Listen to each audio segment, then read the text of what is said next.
I'll get started. Good morning, Mike, and welcome to the Hanford Advisory Board meeting. My name is Mike Birkenbile. I am the Deputy Designated Federal Officer for the Hanford site. As a reminder, this meeting will be conducted in accordance with the requirements of the Federal Advisory Committee Act. Advisory committees have played an important role in shaping programs and policies of the federal government. The Hanford Advisory Board's role is to provide policy-level advice and recommendations concerning EM site-specific issues such as cleanup activities and environmental restoration, waste and nuclear materials management and disposition, excess facilities, future land use and long-term stewardship, risk management, and communications and outreach. I appreciate your attendance today, and I look forward to the Hanford Advisory Board's development and submission of constructive, actionable policy level advice on Hanford cleanup.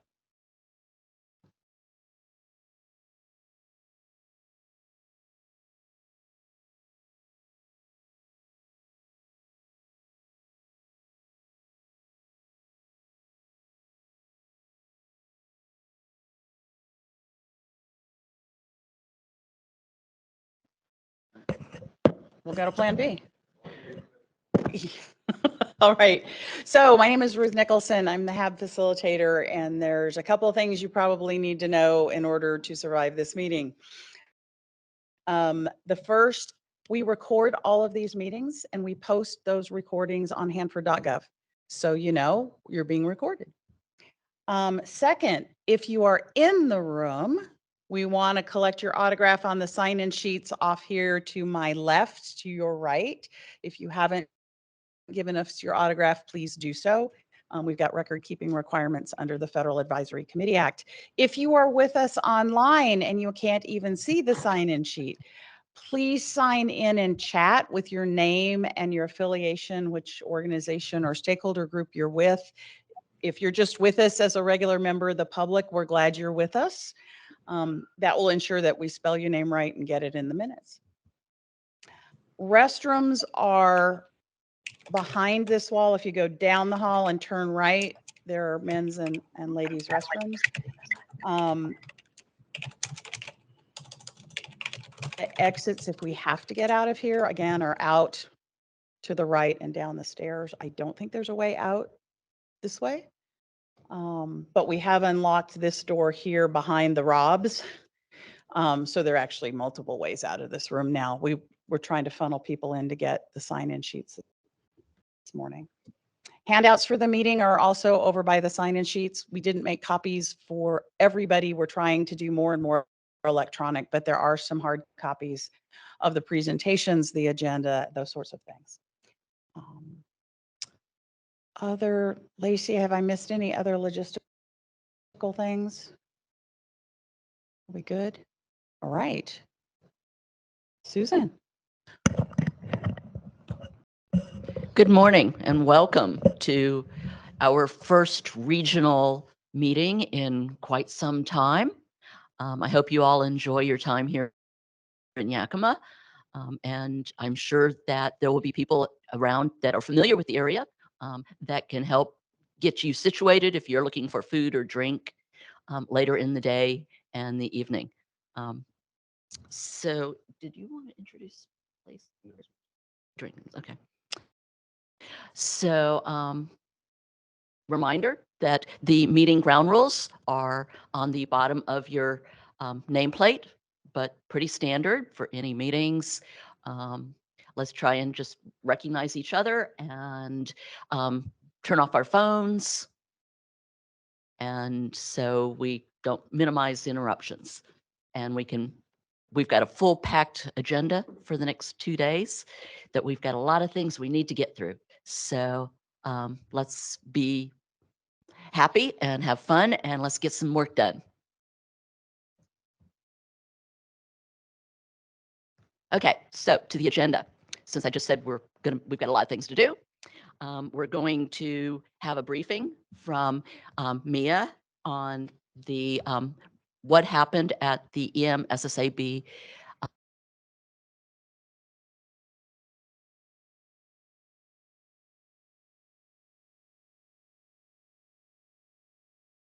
through what we experienced. Well, as we met with the chairs and vice chairs of all the other sites representatives. And we're going to be putting on the table for your hopeful acceptance, a recommendation from the EMSSAB chairs and vice chairs to the Department of Energy for approval. There is going to be a discussion, hopefully an approval on the draft advice for the cleanup priorities that Chris Sutton has been shepherding through for the last few months so that we can get that submitted to headquarters or to RL. Then there's continuing discussion and hopefully approval of the new committee alignment. So that will be a little bit in. And then there will be just before lunch, there will be a discussion on the status of the operating ground rules revision that is underway right now, and where we're at and what we need from you. Public comment, then lunch, and then the afternoon will be taken up with agency updates. So that's today in a nutshell. And so I guess I will move on to the next item, which is the January HAB meeting minutes and the minutes from the most recent past committee of the whole meeting. Do we have any comments, proposed things that need to be changed? Any reflections on those minutes? So do we have consensus that they're good to go? Lots of thumbs up. Thank you. So we will certify those as accurate and put them in the record.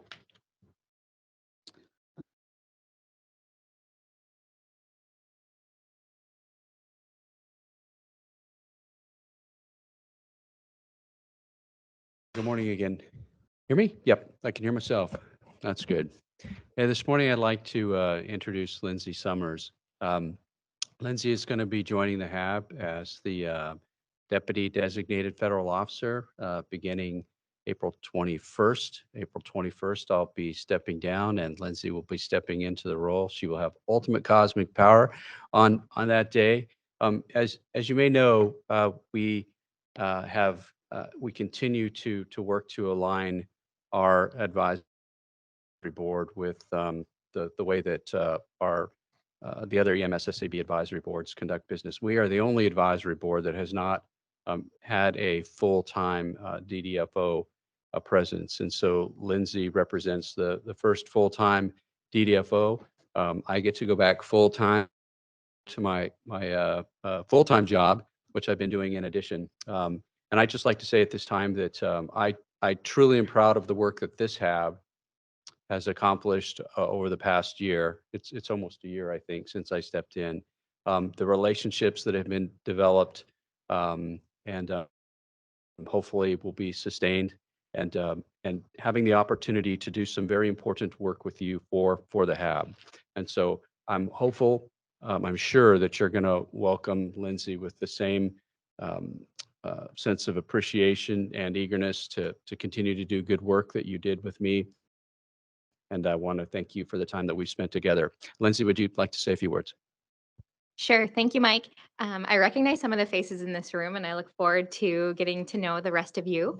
I have worked with the Hanford Advisory Board in some capacity since roughly 2017, first with the facilitation team and then support to Department of Energy with a short break where I was at PNNL. But I am back, and I am looking forward to the full-time DDFO/federal coordinator role. And I thank Mike and Gary for all the work that they have done, and just happy to be here. So thank you.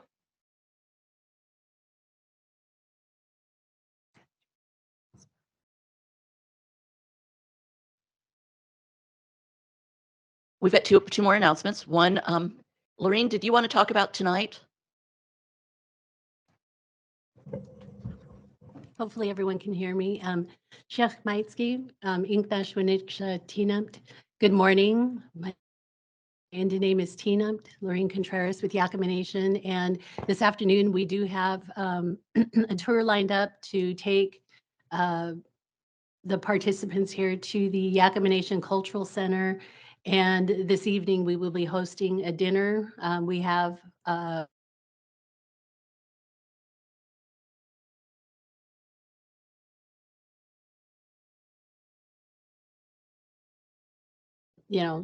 Yakima Nation, because they're preparing for the summer field. I mean, there's just a lot going on, but I'm pleased that we do have participation and we do have a presentation that we will be showing during the dinner hour. And then we have our swan dancers that are scheduled for a performance for the evening. And they did share with me yesterday that they wanted to, I guess, share with the group that's going to be at the dinner this evening, part of our culture. And so they've been root digging. This is our time to be out in the, digging for our natural foods. And so they plan to share some of that with you this evening, which is a specialty for me because I haven't gone out root digging in a while. So looking forward to that. But I do have an agenda here that we will pass out. So you have that information for this afternoon. And if you need a ride, we do have a van that can shuttle individuals down, or if you want a caravan down, we can do that as well if you'd like to drive.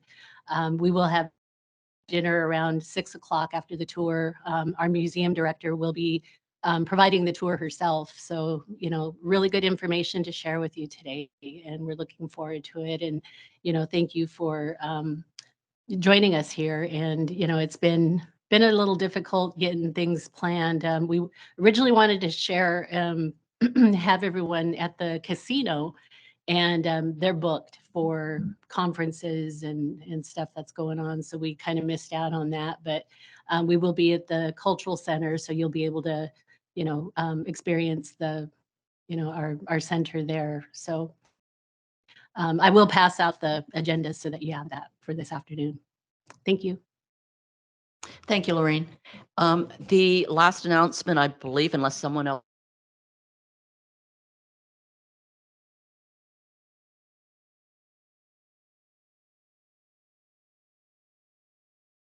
One, most of you are probably familiar with it already, but Valerie McLean, the head of Bechtel National here at the site, passed away recently.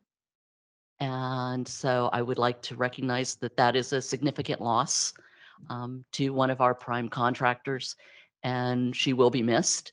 And Rob Parmalee is a representative. He, as a non-manual representative on the HAB, he also is employed by Bechtel. And say, Rob, did you want to say anything on behalf of Bechtel or your experience? You don't have to if you don't want to. I'm putting you on the spot. Can you hear me? Maybe. Oh, there we go. Yeah, it was quite a shock to the whole organization out there. We really didn't know that she was having some issues. It was pretty quick from what I understand. I've dealt with her quite a bit during my time there. Very friendly person, very dedicated to the VIT plant, and I think anyone who ever had any dealings with her can certainly understand that. I don't know if anyone else can get involved, but Bechtel is creating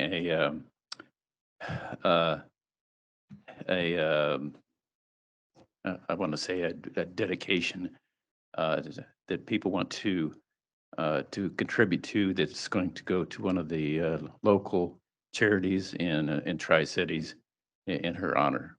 So that's really all I had to say. Thanks. Thank you, Rob. And so if no one else has any announcements, anything they want to pass on, we will move into the agenda and move on to Mia.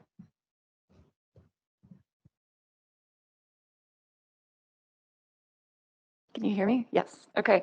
For 2 days in mid-March, Susan and I went to the EMSSAB meetings, which is the Environmental Management Site-Specific Advisory Board meetings in Washington, D.C. And this is a group of the chairs and vice chairs from all of the EM Site Citizen Advisory Boards. So could be Savannah River,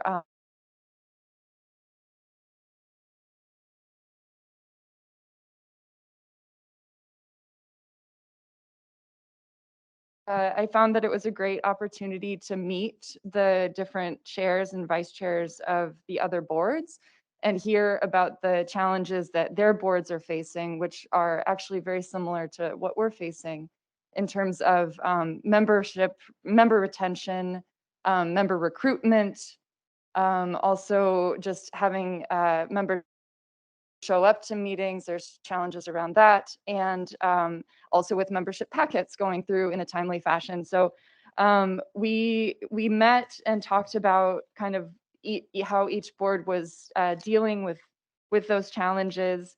And I did want to share something that the Savannah River site brought up. They said that between 2011 and 2022, they had an average of 52% of their members quit within the first term. And so it was an incredibly high number, and they were just asking for advice from the other boards on how to retain members that have been recruited on the boards.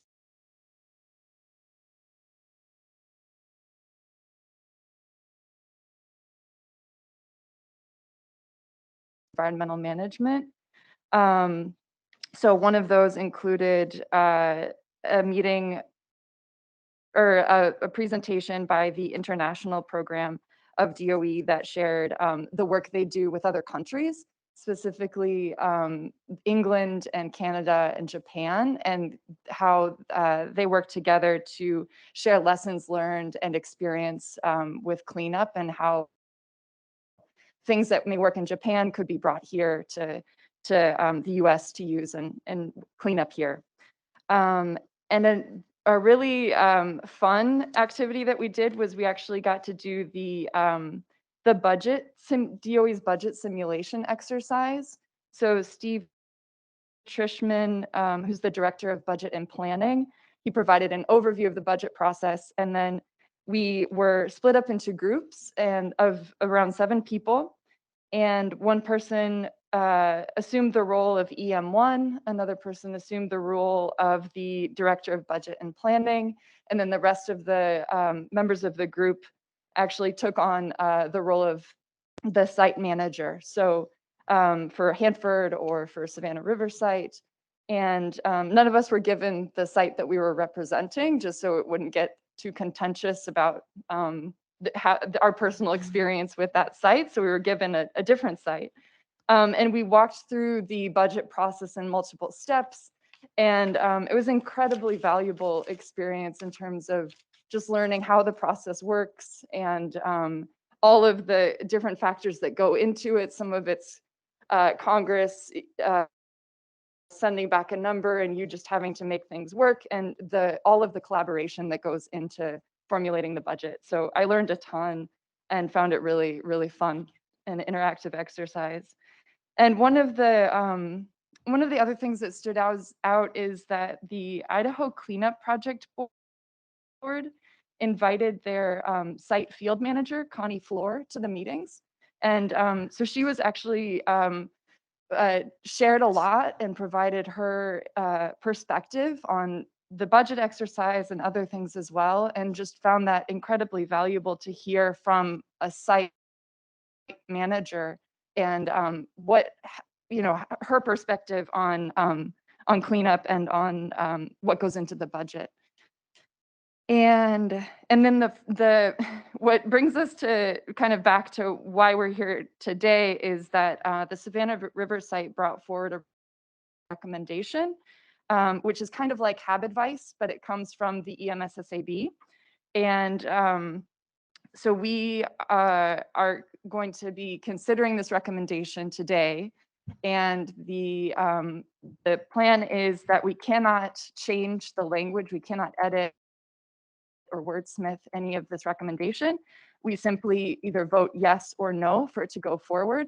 And then this recommendation is, this is happening in all of the site-specific advisory boards, and it will go back to EMSSAB where if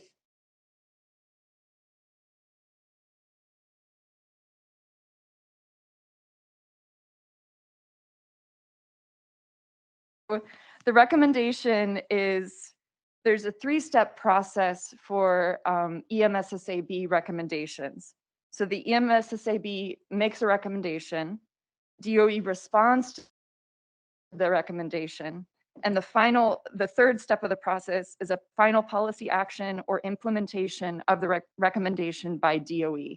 And so this recommendation is about that 3rd step of the process. And so it's about DOE providing clear and publicly accessible information regarding implementation of the EMSSAB chair's recommendations for the last 5 years. And it should also include an explanation of any deviations from the DOE response to the recommendation. And so this is really to, it's like this extra step of following up on a recommendation that the EMSSAB has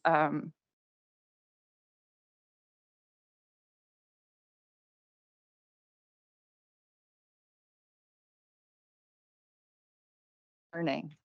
And so we included this in the HAB packet of materials that went out about this meeting today. And now our, what we're going to do is read over, I mean, already have read over potentially this recommendation, but to vote yes or no in moving it forward to for the EMSSAB to then move on to DOE.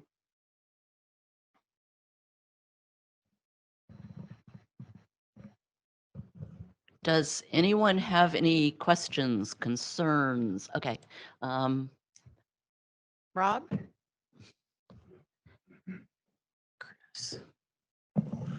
Hi, Mike. Thanks for going. I understand it was a great time. Forstall building is definitely huge. How much input did you have in, or how much input did the Hanford site have on these recommendations at the time of their formation and that? Could you describe that a little bit? Yeah, so the Savannah River site is the one that wrote this recommendation. And we had the only concern we raised was to make sure that it was a recommendation that DOE is specific to the EMSSAB board, the chairs. So we didn't want when the recommendation was written previously, it was a little vague in the language, and it made it sound like it could be for each of our boards that DOE needs to respond. And so we just made that clearer in terms of this is specific to the EMSSAB. And I think otherwise we really thought that the recommendation was great. We liked that it was promoting transparency, accountability, learning. I mean, all of the background behind it was in a good place. It was positive and made sense. So we didn't have a whole lot of edits or recommendations outside of that. All right. I've got 2 people in queue. For those of you who are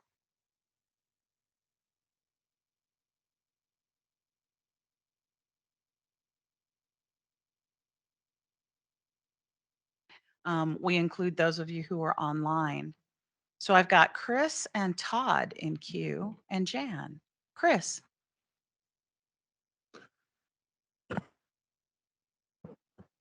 One concern I have with the recommendation is not the intent of it, but the language and the way it's written. Because implicit in the way it's written is that DOE has accepted every recommendation from the EMSSAB. But if they didn't accept the recommendation, then there's no need to implement it. But it doesn't read like that. And I would have thought that those words would have been in there, that we recommend that for every recommendation that DOE has accepted, that they then go ahead and tell us the status and implementation. But that wording isn't in there. And when you say going back 5 years,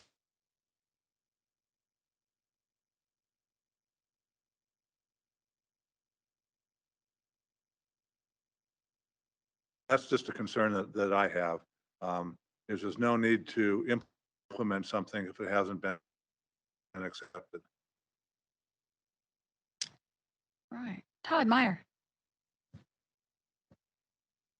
All right, there it is.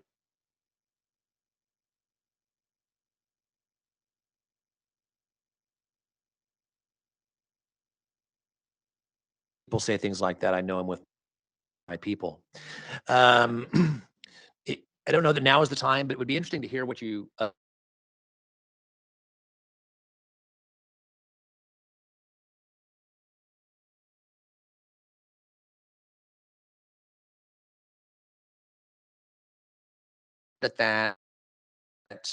would be interesting for us to hear, since it is specifically called out as a concern that we have for achieving.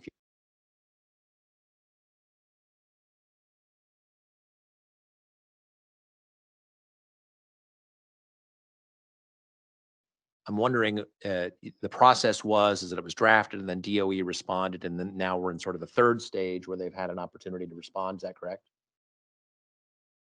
It's it's confusing because so it's a recommendation about advice essentially that the EMSSAB has sent to DOE since 2018. They're doing the past 5 years. And this current recommendation is asking that DOE follow up on that previous advice that has been sent Right. and talk about how the implementation of it. So, but was the initial draft, has this been shared with Department of Energy, and have they given feedback on what they like or don't like about this?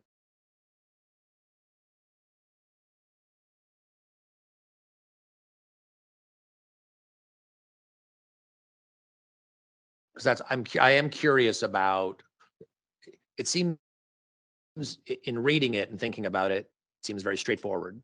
But it's always when something seems straightforward that I get nervous, that I'm missing something. And so I'm interested, I don't know, Michael, if you have comments, or somebody else, if there's some feedback we can get, and maybe the Department of Energy finds nothing objectionable, but I just don't want to I want to make sure we're not missing something. Yeah, I don't have any feedback on your specific comment, Gary. Or do you have anything you would add to that? No. No, I think that the task is clear as Mia communicated it. And So- what I can say, Todd, is that the DFO, Mike's boss, was actually in the room in the discussion. So they are aware and familiar with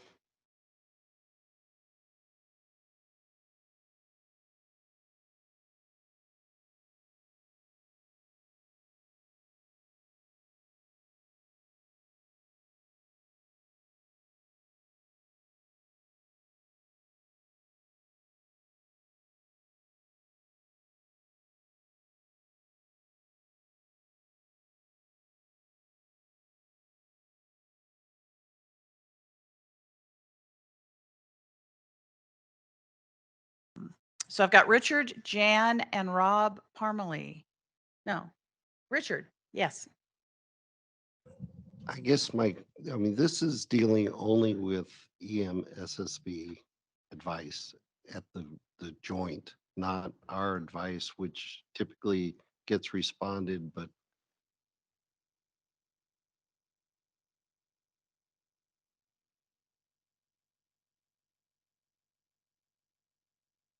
fortunately 13 years. I'm one of the old guys. Did they discuss how many pieces of advice were out there? I don't believe many have come through in the last 5 years. So 5, 6, maybe? So in the recommendation itself, it says 10 recommendations to DOE since 2018. So it would be my understanding is for those 10 recommendations.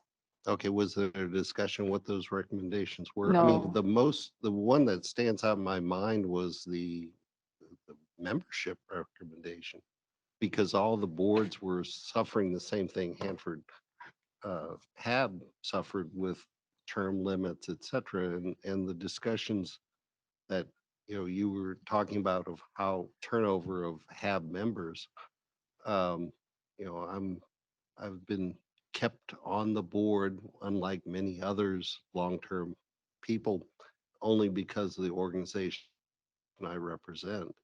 I'm alternate right now, but my primary is out flying as a drone over the Hanford site. Just to, and wasn't able to come today.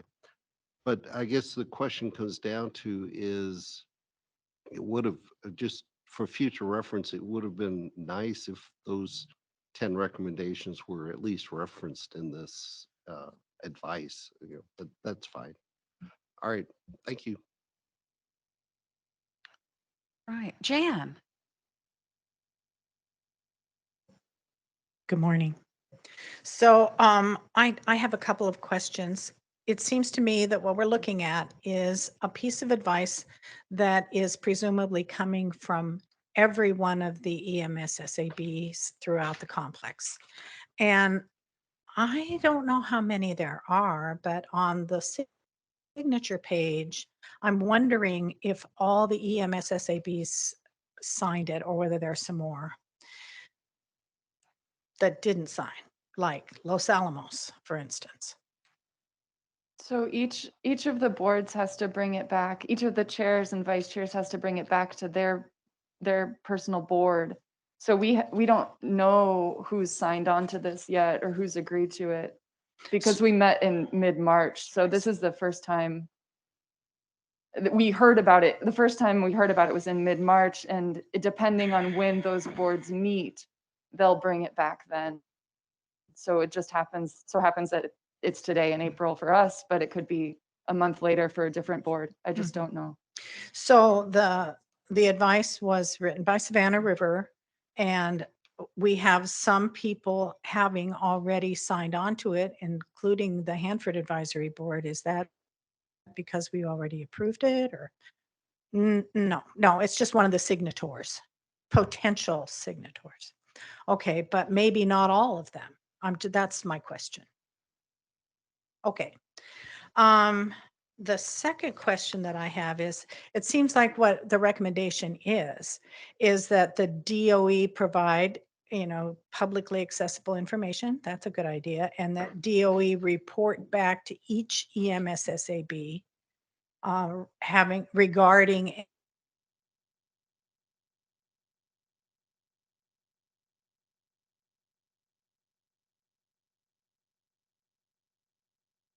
Really fast. Jan, just like for procedure wise, so Mia and Susan attended the meeting, correct? They talked about the recommendation, and so they're bringing it back to the HAB for the HAB to weigh in on. And if the HAB decides it wants to approve this recommendation, then Mia and or Susan will sign on behalf of the HAB. And so the other boards will follow suit. Right. And I understand that because this is a group project, that we can't really change any language. But it seems to me that the recommendation, it really asks or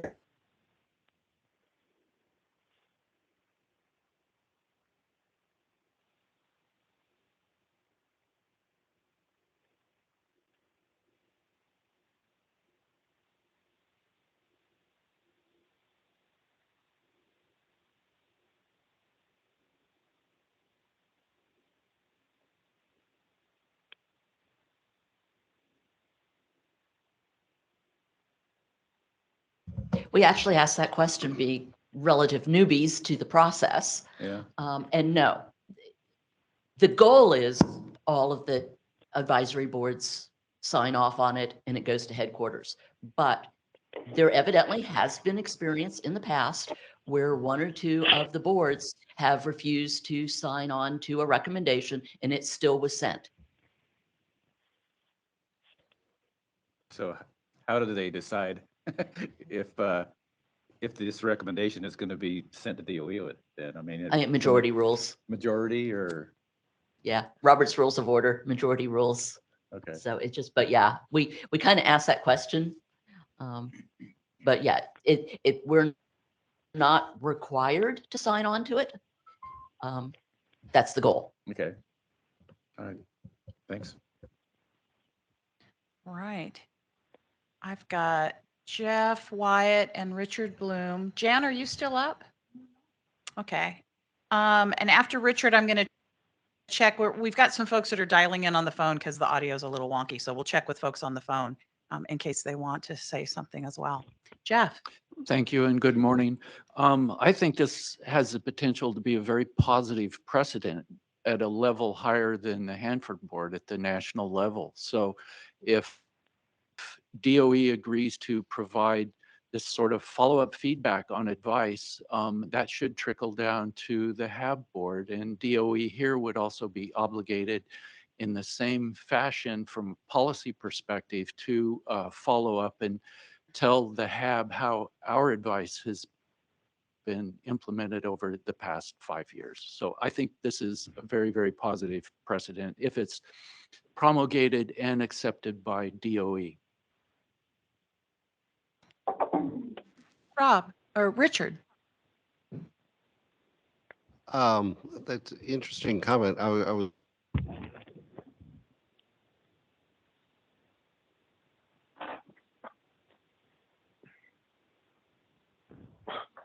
advice on release of materials that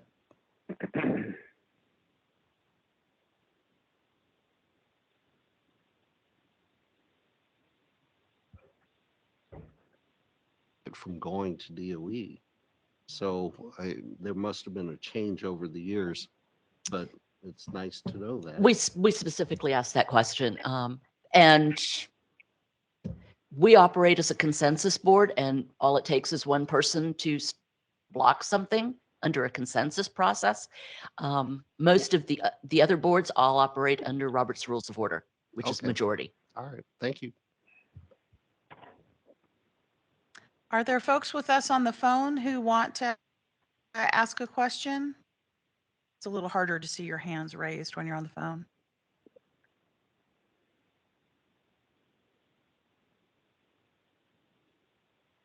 Right.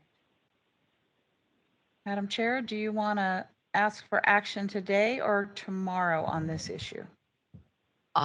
Based on the conversation, Rob? Yeah, I just thought of something. Assuming that this passes the enough HAB acceptance to provide, go ahead and make this recommendation to DOE, is DOE obliged to follow that, or can they just say, oh, okay, thank you, and not accept it? Anybody know? They've ignored others. Well, I'm just curious. I mean, was that discussed at your meeting?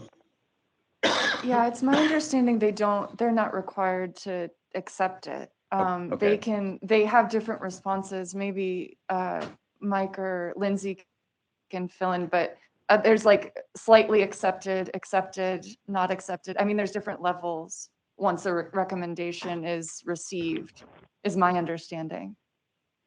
I can't speak to their process at the national level.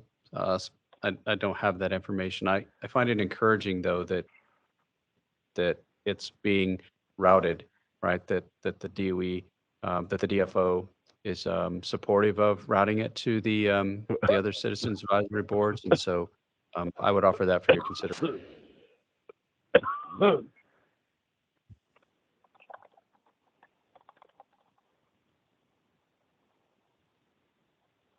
Steve? Oh, sorry.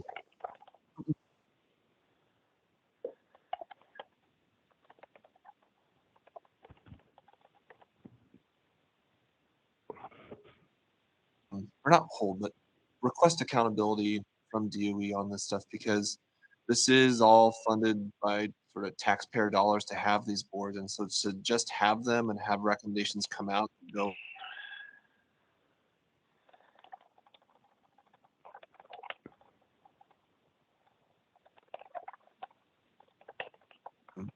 if that's these further meetings that we have on these national EMS kind of discussions, if we could try to do more of a group effort to draft things like this rather than just one board saying, hey, we did this, everyone kind of signed on, because I think there was some good points raised today about potential change of language, but I don't want to recommend trying to stop this particular effort, because I think wordsmithing this to death isn't going to really change the overall process. And really feel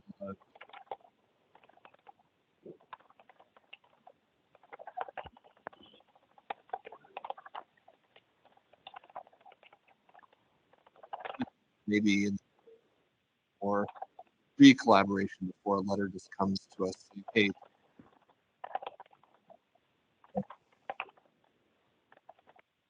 Steve Anderson.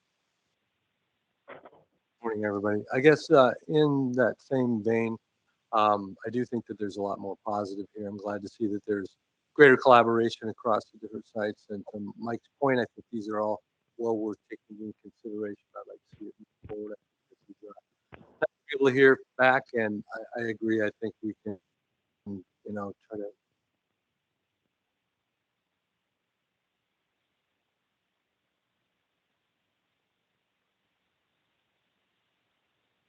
accept it or not. I like the direction that we've headed. Thank you. So do we have a consensus that the HAB will accept signing on to this recommendation? If you're online with us, let us know in chat if you're in favor of the recommendation for our board members who are with us online. Rose, I see your card, and Richard's as well. Rose? I just wanted to, excuse me, add a little sidebar to this. In reference to something that was said in reference to membership and whatnot, excuse me. It's hard to be a part of it. I don't feel like accountability in anything is actually what you're doing is worth anything. And so with hopefully holding DOE a little bit more accountable for what they're doing with our advice might intrigue a little few more people to realize that this is a worthwhile endeavor. And I don't think our board is having the same problems it sounds like maybe other boards are having with membership, but we could in the future. And so I think that this is a positive step.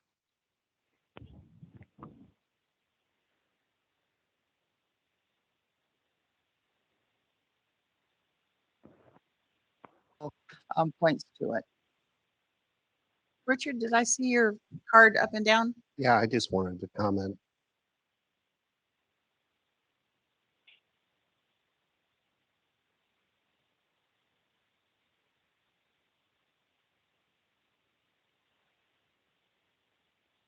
Okay. Anybody online have any objections? Got one thumbs up. Okay. Well,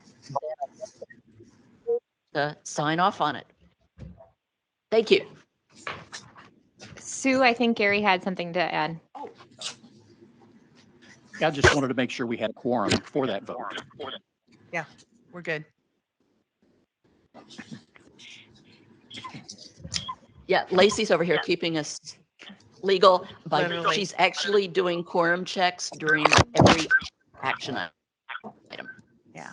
Today, so over the next 2 days. So We have 37 people online, so quorum is not just who you see here, it's also checking who's online with us as well.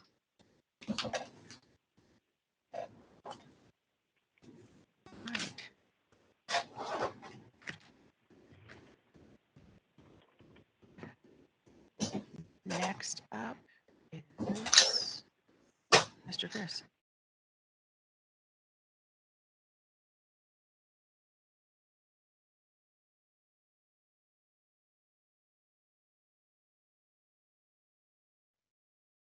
This is draft advice coming just from the HAB, not from the national group.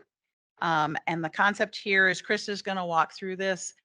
A lot of you who have been on committees have seen this before, probably talked about it a little. For some of you, it's a little newer. The typical board process for our new folks is introducing advice on day one, and you have a go, no-go decision today in terms of, do you want to pursue adopting it on day two? the reason that's the habit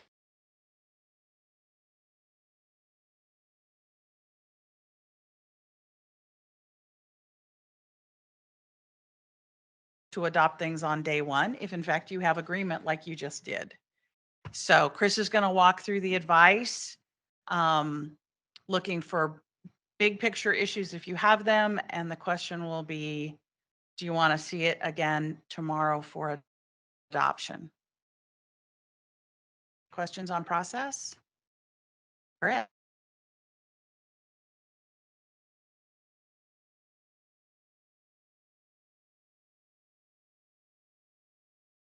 But because I don't want to read through it word for word or paragraph by paragraph again, because this is the 8th time I've presented it since we started. What is shown on the screen is slightly different from what was attached to the agenda. And the slight differences are in how we treated the acronyms. We weren't consistent in the draft that was attached to the agenda on acronyms, in that most of the acronyms, but not all, were defined in the text. There were a couple acronyms that weren't defined in the text and didn't appear in the acronym table at the very end. There were acronyms in the table that were defined in the text, but also appeared in the acronym list at the end. So the difference is solely to try and make all the acronyms consistent.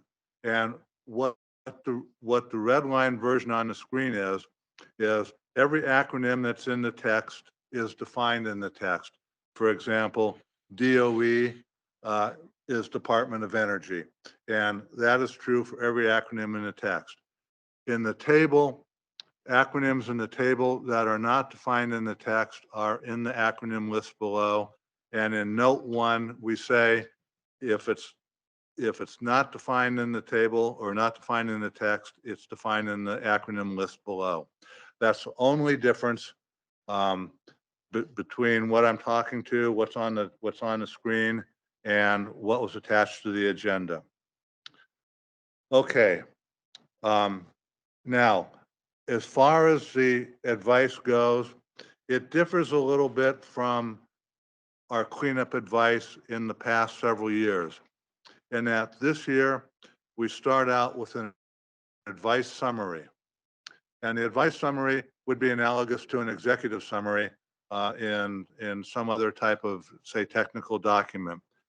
And so that's what we have first, an advice summary or executive summary that summarizes what's in the table and discussed in the table, advice table later on in the text. Then following more traditional HAB advice, we have a background section that discusses why we're doing what we're doing in the advice. And basically, we start off with saying we're following the advice categories that were in DOE's 5-year plan, where they presented their priorities for the next 5 years from 2023 through 2027. And the 2 categories that we adopted or that we have specific advice priorities for are tank waste treatment and risk reduction. We added 2 other categories of accelerated cleanup and indirect supporting activities. Accelerated cleanup, and this addresses something that Todd mentioned just a few minutes ago. There is an ongoing concern: will there be enough? Will funds be appropriated sufficiently to enable DOE to progress through the cleanup process in the time frame that was given in the life cycle report that they issued in 2022. In 2022, they by 2078, and it's going to cost this much. But the costs that it presented were far more than typically is appropriated or that we can see be appropriated. So there's some urgency then. If we could accelerate the cleanup then maybe it would cost less. And that's what we have here. Now, we recognize that you can't accelerate a cleanup unless you have the manpower to do it or the labor force to do it, or you get the funding to do it. So the intent is to provide DOE with some ammunition maybe so that they can go to EM headquarters, Office of Budget and Management and Budget, and say, our constituents are concerned about funding. They'd like us to accelerate. It's to help DOE. We then go into also in the indirect and supporting in is expressing a concern about the sufficiency of manpower, of the labor force issues. Will there be a sufficient labor force to be able to handle the cleanup? And then again, more on funding. The life cycle report didn't really have a flat funding scenario, but if DOE were to receive flat funding out for the foreseeable future, how would that impact the schedule and the work scope? So we'd like to see in the next life cycle cost report a flat funding scenario. I don't want to go through everything in the table. Hopefully you've read it. The only other thing I would say is that in the past, we have not included things as a priority that were called MinSafe. DOE is trying to do away with the words MinSafe, so we adopted the text in the 5-year plan that described MinSafe. And so basically, instead of MinSafe, we say the board recognizes the importance of assuring the safe, secure, and compliant management of Hanford's critical resources and the maintenance of infrastructure, safeguards, and security. That basically is how DOE described MinSafe in their last 5-year plan. Also, we don't have specific safety practices as a priority in the work. Safety is an endemic, it is implicit, safety is at the front of every work activity on site. You can't do work on the Hanford site, even office work, without doing it safely and without being reminded of it. So we didn't feel that there was a real need to address the fact that you have to do work safely. That is just part of the culture, part of the way DOE operates, part of the way the site contractors operate at Hanford. So we didn't specifically mention that as a priority. And with that, we have the table and our priorities are in the table. There is one further different from last year and the previous years. In the previous several years, we also said there are important activities and there are critical activities. This year, we did not list important activities in our work prioritization. And we didn't do this primarily because there are so many activities and so many work cleanup efforts going on site that are important that don't appear in the 5-year plan, that it's almost way too difficult to try and take those into account. And if there's funding available for work activities, that's best left to DOE and to the other tri-party agencies, EPA and ecology, to work out the priorities of that whole myriad of important tasks that go on every day at the site. So we've just addressed here the cleanup activities that we felt were absolutely critical to be funded. And they are under the categories of tank waste cleanup, risk reduction, accelerated cleanup, and indirect supporting activities. I have presented the table at every committee meeting and incorporated comments from the committee meetings. The IM team has met several times on this, and there's been a large number of emails back and forth where we haven't met. And so there's been extensive wordsmithing of the text itself. and it's substantially modified from the first version that was sent out to the IM team. So I'm hoping that that the text that you read in the agenda is fine with you and sufficient with you, and that we could go forward and consensually accept this tomorrow or even today. And that's all I really have to say about the advice summary. If there are questions, I'd be more than happy to address them. And we have a number of members of the IM team here. So if there's questions and I don't address them to the satisfaction of members of the IM team, then they can certainly jump in and help. Right.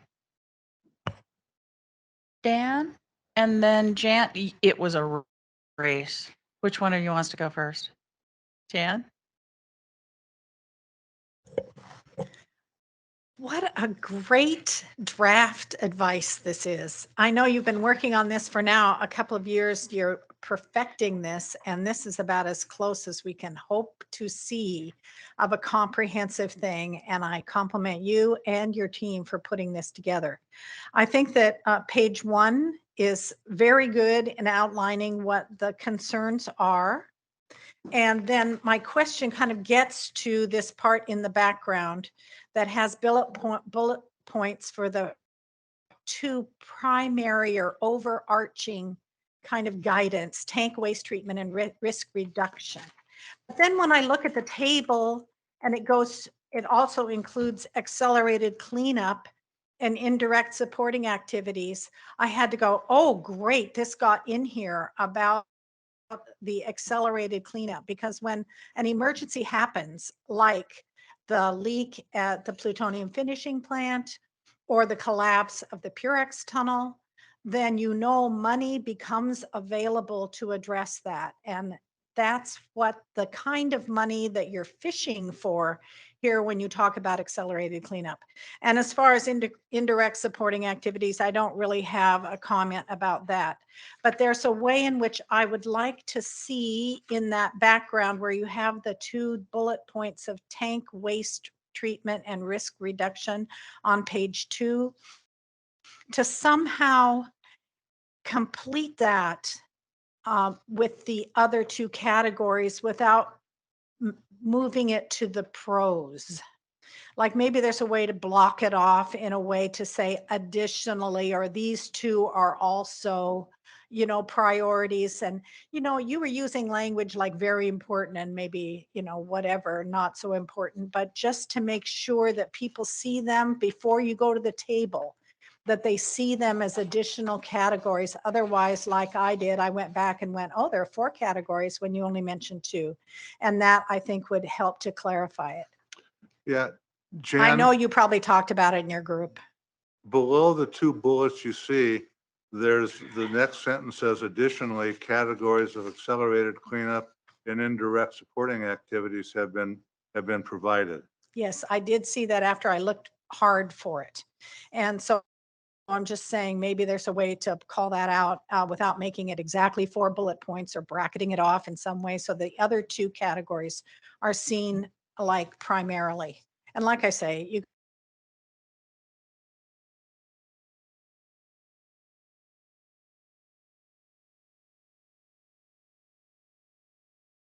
work.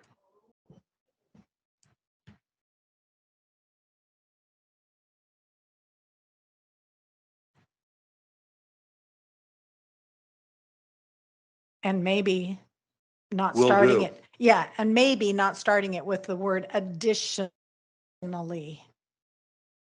Or you could put additionally later in the sentence or something. Yeah, also, categories of accelerated cleanup have also been provided. Right.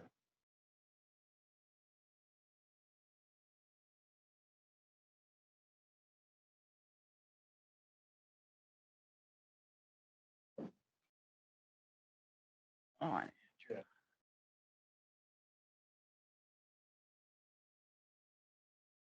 Right. And I've got Dan, Simone, who's online, and McClure and Richard. Right? All right, Dan. Going to sound like a broken record here, but we've had probably 8 or 10% inflation over the past couple of years, above the normal 2% that we've been fighting. What does flat funding mean? Because flat funding, if it's the same dollar amount, is an 8 or 10% reduction. So I think we should be very clear what we mean by flat funding. I think in the context, that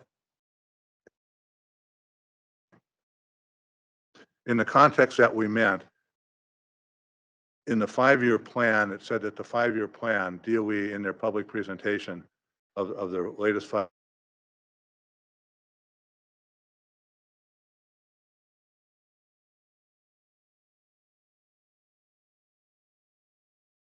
in going forward. And that's what they based the work in their 5-year plan from 2024, 2025, 2026, 2027 on about $2.7 billion per year. So that's what we implied by flat funding. As far as inflation goes, it's hard to define flat funding in terms of inflation. Certainly in the life cycle report, they don't use inflation, they use the term escalation. And they implied that the costs were escalated between 2 and 4%, but we don't know how specifically those costs were escalated. We don't know for a given PBS, was it always 4% or was 2% for some years, 4%? Certain work activities had different, we don't know how that works. That gets way down the weeds of that life cycle cost report, and we just don't know that. So we use the term flat funding.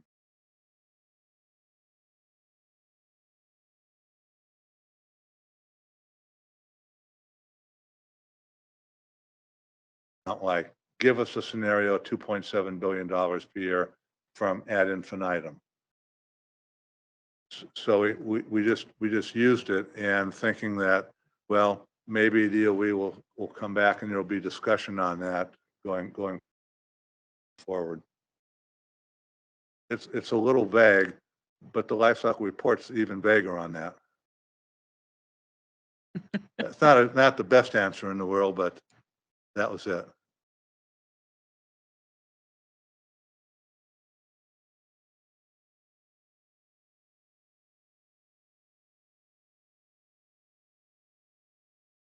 Kim, to share that with the broader group so you all both can hear it and read it. And I didn't warn him I was going to do that. Dan? The other option is I could read your comment. He may not be able to hear me. That's right. There's audio issues. Okay, I'm going to read his comment so you in the room can hear it. Oh, there you are. A lot of feedback, but let me try. What I would offer is this. For both of the primary categories of tank waste treatment and risk reduction, the secondary issues of indirect and supporting activities and accelerated cleanup, both of those are subcategories of each of the primary categories, and both are needed in order to accomplish what it is you want to do. That would be my perspective on how the advice is put together. Over.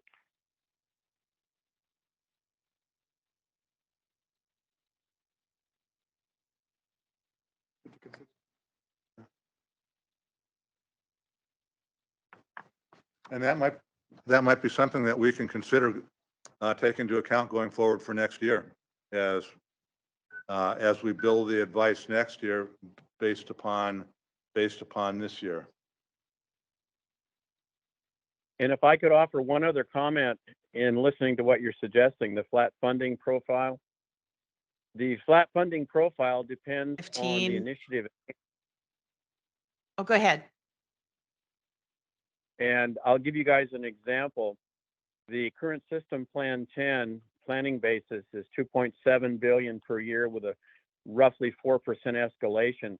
when you go into the analysis of alternatives for high-level waste, flat funding was positioned at 2.5 billion, and it was shown that the project could not be executed successfully at that level.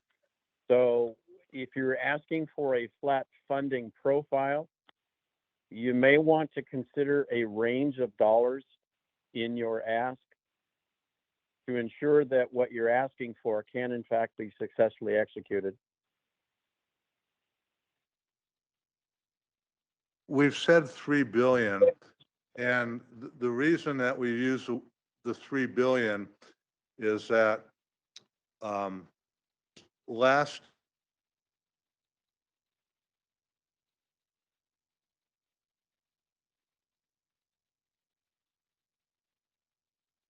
$2.84 billion, and the president's budget in 2024, I think, is on the order of about 3.0 billion, maybe slightly higher.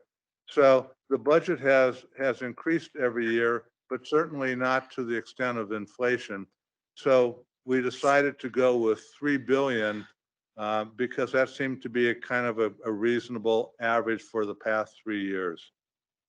And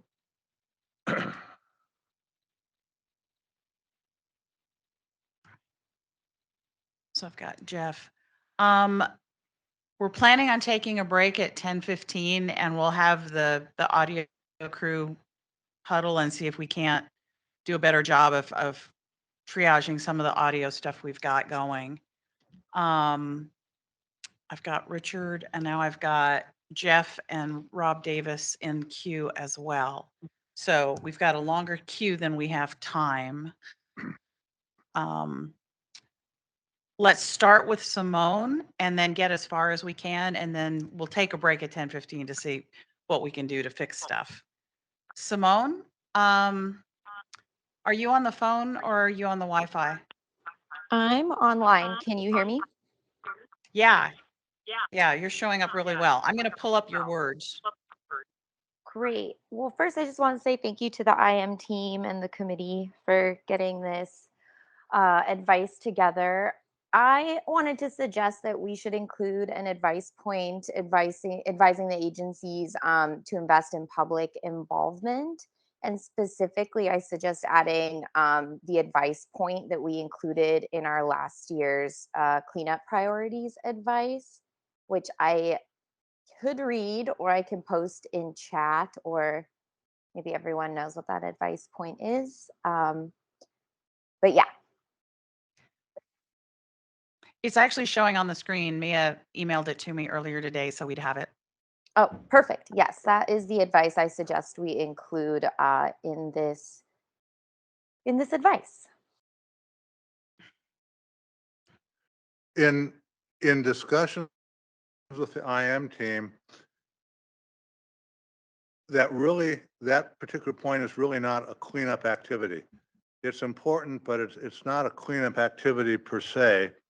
And we felt that it was probably that advice point probably should come from the PIC committee, and it would be better coming from that committee in some form of advice if we wanted to go forward than from the budget and contract and a cleanup priority committee.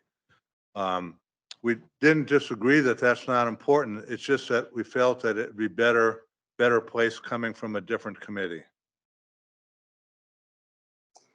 I would just like to push back and say I think that public involvement should be considered a cleanup priority, and I think it would fit great in this advice, particularly since I don't think there's any advice right now in the PIC committee getting ready to be put forward. I could be wrong on that. Correct me if I'm wrong, but yeah, I think it feels like a great opportunity to include it in this advice. So I've got some folks in queue. McClure and then Richard and Mia. So I'll respond to what Simone just said to support that idea. It's a requirement under CERCLA to have public involvement, and it's definitely a cleanup activity that I've dealt with at lots of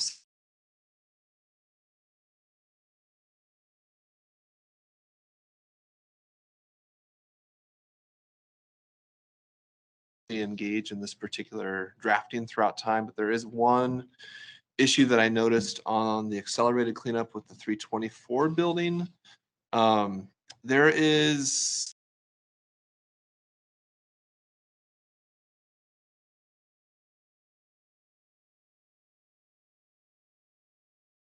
was spilled. And so I'm wondering if, I don't disagree with the idea that we need to accelerate the focus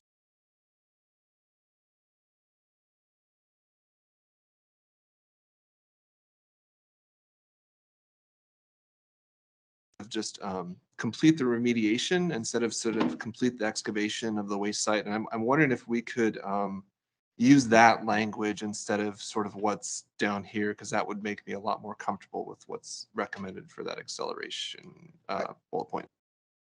I think this was coming out of RAP. So by using excavation instead of remediation, you're acknowledging that the disposition is not certain.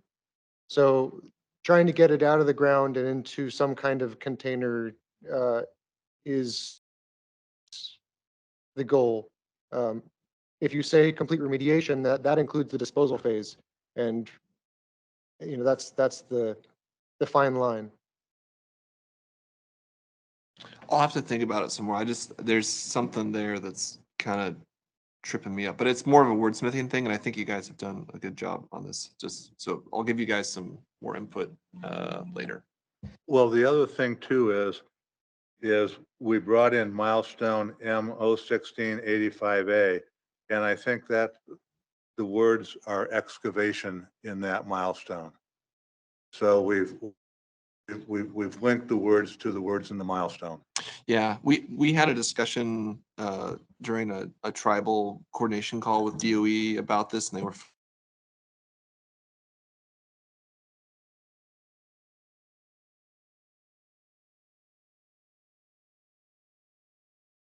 there's too many loose ends to kind of know exactly what to say here. And so I'm just trying to be careful, but I don't want to get in the way of this issue clouding the rest of it. So I'll try to be creative of maybe some suggested things. But I think that this is close to where it needs to be. There's just maybe a couple tweaks. So anyways, I'll do some more thinking here the next bit.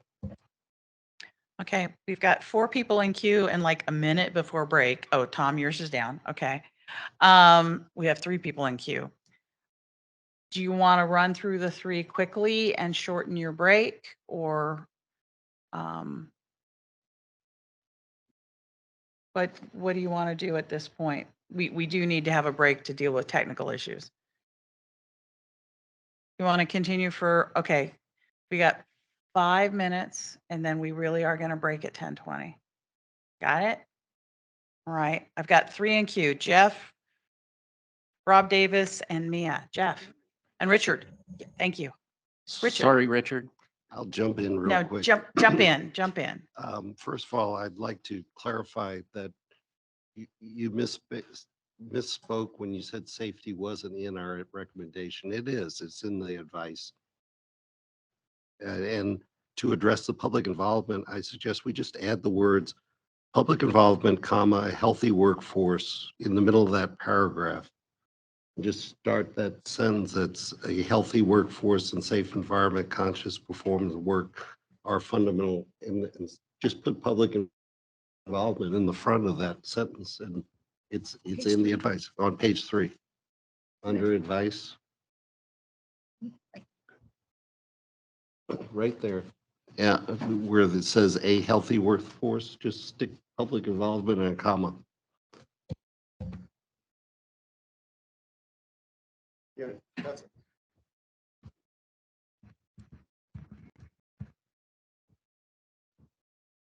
Either way. Right. Jeff.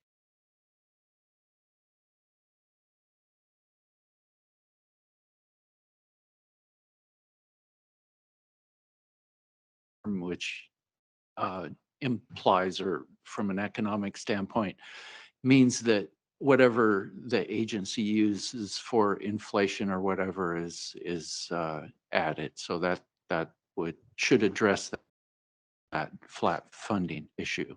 So you would using a use the term. words, you would use the words net present value Well, instead of flat funding or No, in flat parentheses? funding net present value. Okay. Right. Okay, help me find it. In the table. In In the the table, table, got it. ISAB. ISAB, thank you.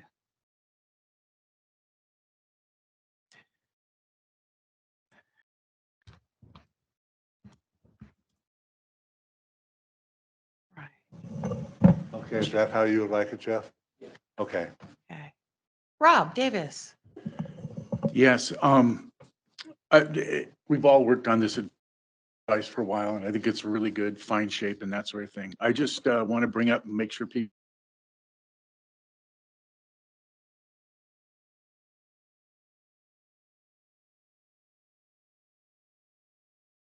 about $300 billion. That's $300 billion over the 55 years. We just issued a contract for 10 years for the site for $47 billion to the new consortium. It needs another 20 billion just to make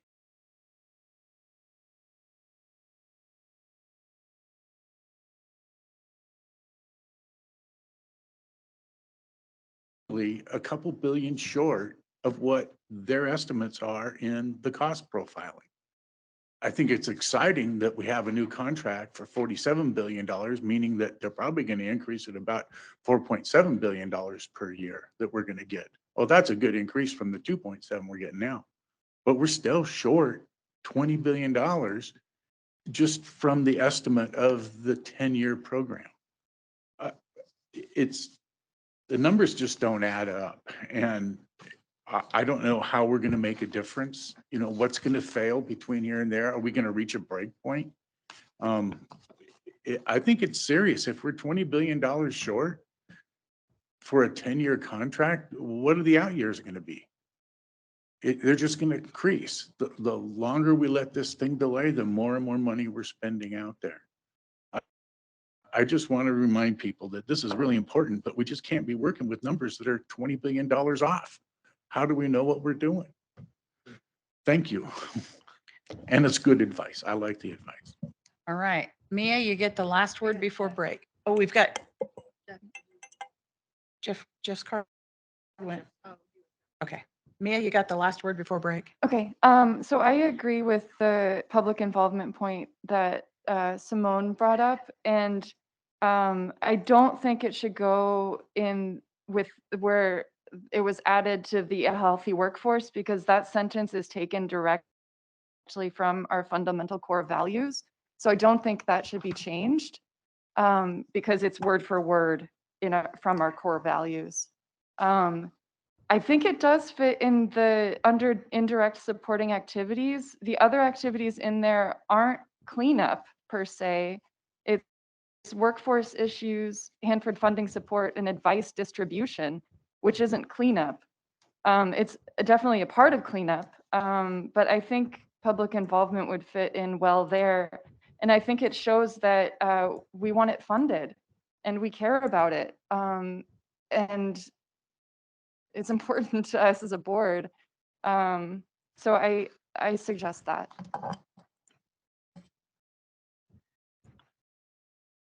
Okay, I'm not gonna format it. We have a tech editor that will fix that.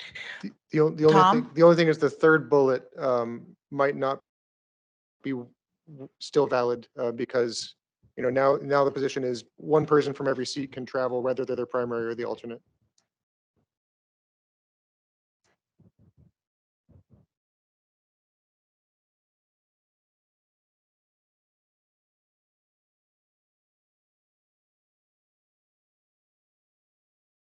Travel one?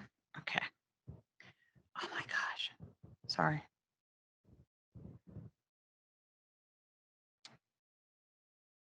So at this point, we usually ask for a go, no go. Do you want to see this tomorrow?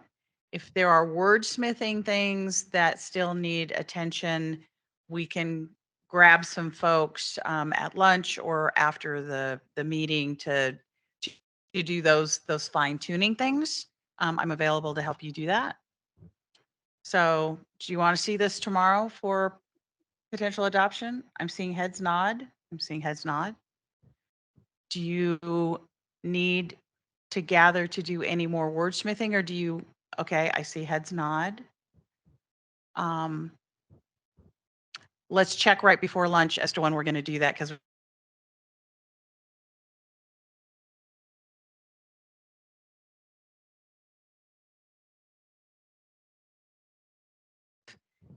and those of us who are doing technology are going to try to come up with a miracle for the audio. Break till 10:35.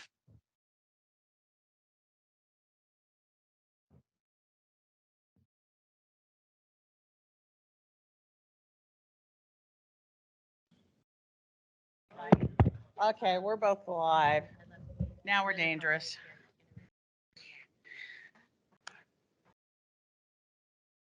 All right. So as you grab your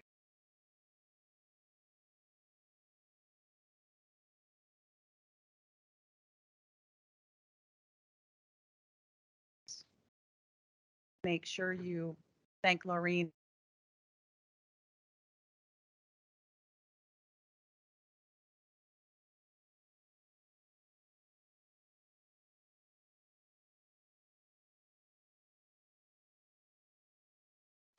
There's also a sign up sheet over by the sign in sheet if you want to carpool tonight, so you can organize sharing cars to get there. All right. Laureen. The sign-up sheet is also for, we do have a van available if you don't want to drive and you would just like to climb in and enjoy the ride. We do have that for you to sign up, so we don't lose anybody. This is so cool. Thank you, Laureen. All right, next up, share the mic with Susan here for a bit. Cecilia with committee assignments. All right, so we're going to talk about the work of the operations work group with relation to committees. Hi, everybody. I feel like I'm talking a lot about committee optimization, but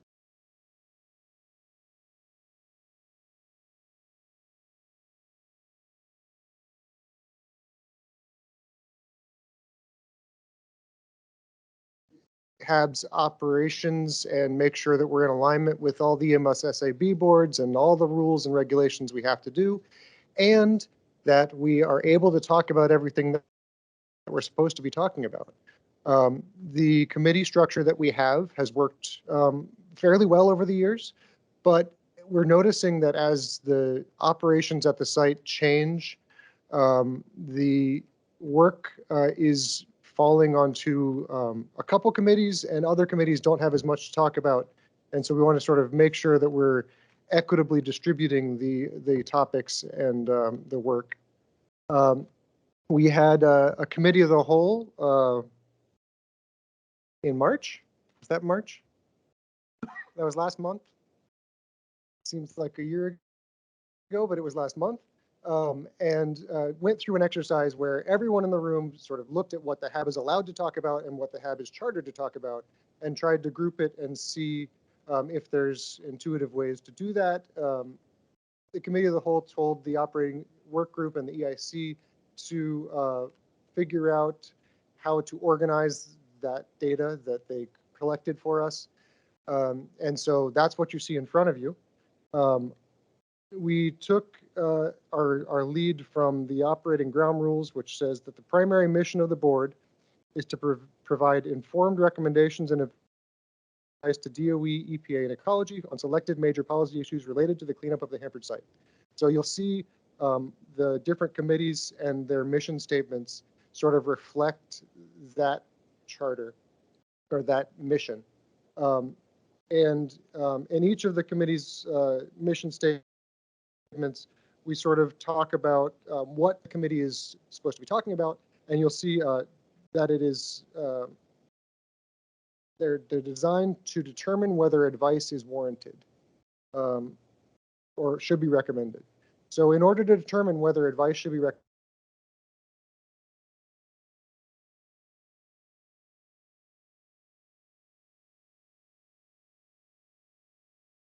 is there is an endpoint to these discussions, but you don't always have to have advice.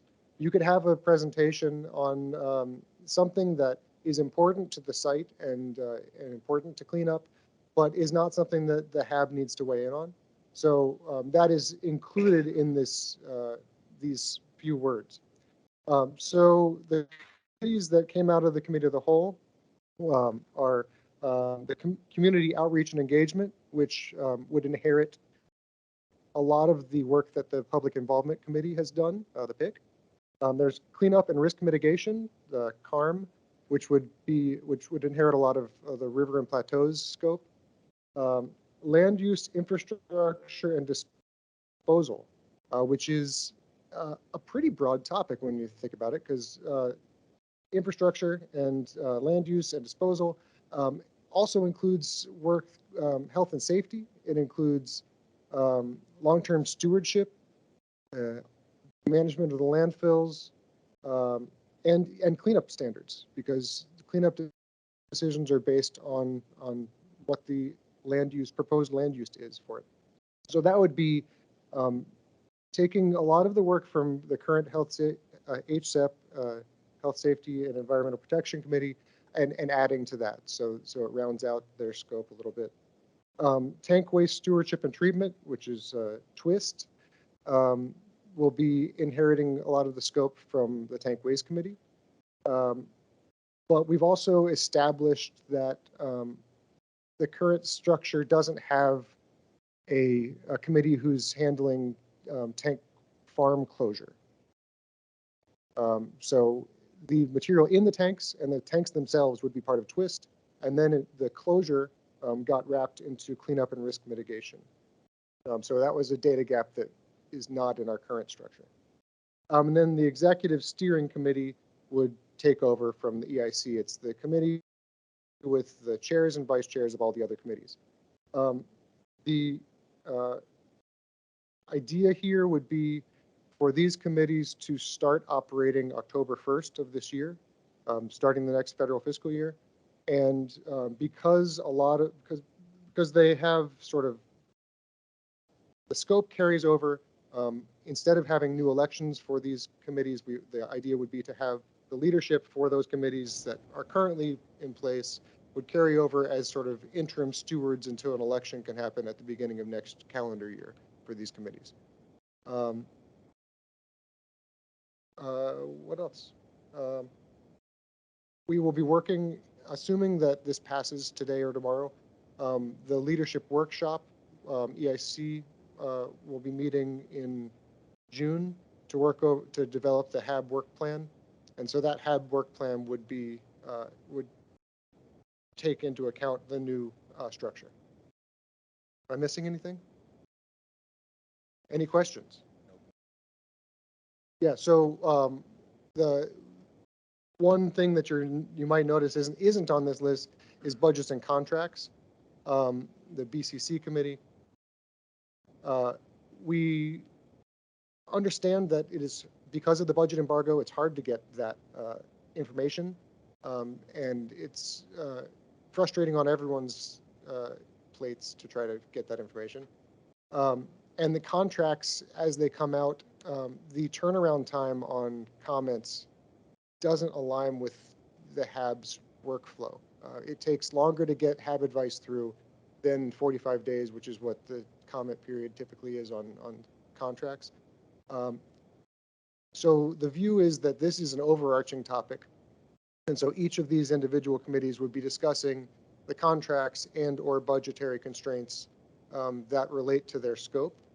And if in the future we're able to get more detailed budget information again, and it's no longer embargoed, we could always add a committee to pick up that work scope. Okay. Did I talk enough? Were there any questions?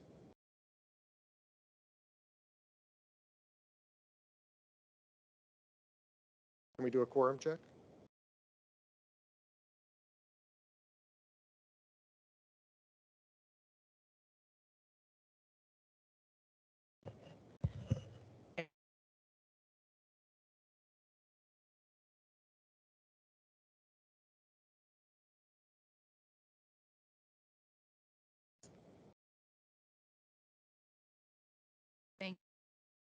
Thank you.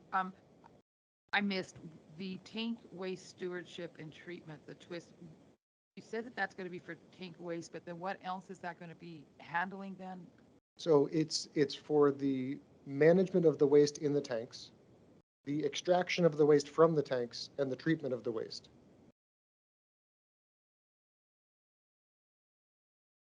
McClure. Would the stuff that leaked out of the tank be a different committee? Yeah, that would fall under cleanup and risk mitigation. So really the dirty dirt and dirty water and building disposition would be under the that side. I think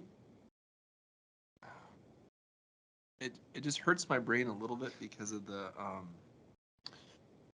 we still haven't seen the WMAC Weir yet and how that's all going to go, but they're so interrelated. I would hate for discussions to get cut off artificially just because we sort of have these two committees that are supposed to like, I imagine it won't be some sort of bright line, but anyways, I don't have any real opposition to the committees themselves. I'm just thinking as we work on things, we might want to have some flexibility there if things are going well somewhere to let that discussion to continue. Not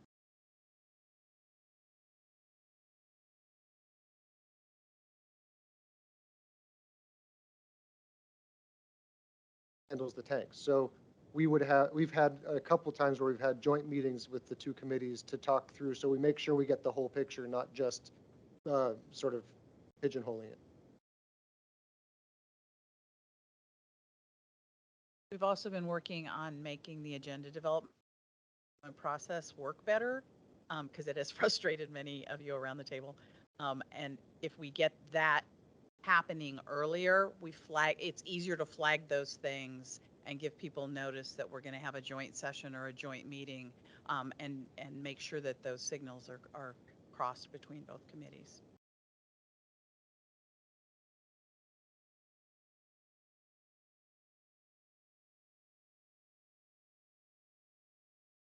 Part that I kind of refer to is we still have the IAM structure, which really pulls from all different categories. If there's concern and a need, we'll always have that. Rose, did your card go down? Great minds on that side of the room. Other questions? Do we have folks?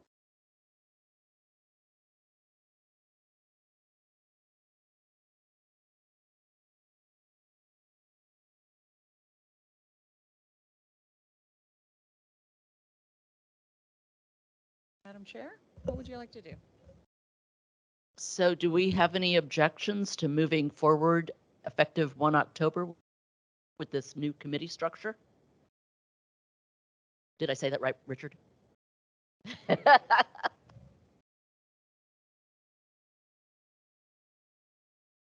Guess we're a go. All right, let's make sure we can sign up for these. Start sending your emails to Ruth and saying what committees you want to be on. Everyone should be on at least one committee. All right. Yeah, there is a goal that everybody serves on one committee. And because I really don't like checking my email in the middle of in the middle of HAB meetings, there are actually sign-up sheets where you signed in for the meeting. You can sign up for committees today in the meeting room. If you're online, send us an email at hab@esland and we will put you on the committee or committees of your choice. So yeah, before lunch, you could actually sign up for a committee. Josh is madly getting the sign-up sheets. We have them here. And now you're running early. Hey, we'll take the 5 minutes.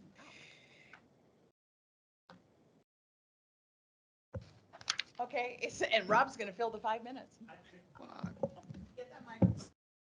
So this has been a long time happening, and I think with Mike coming in and joining us and leading us to resolve a lot of issues,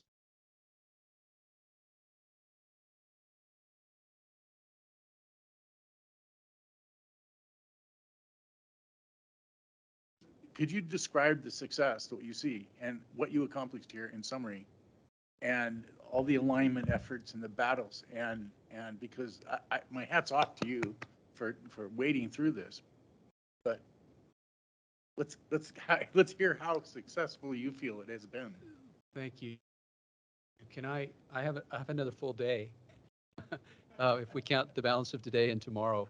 And I do have some remarks at the end of tomorrow I'd like to offer. Could I do it then? I would like to do it then. Let's say it that way. Thank you for the opportunity.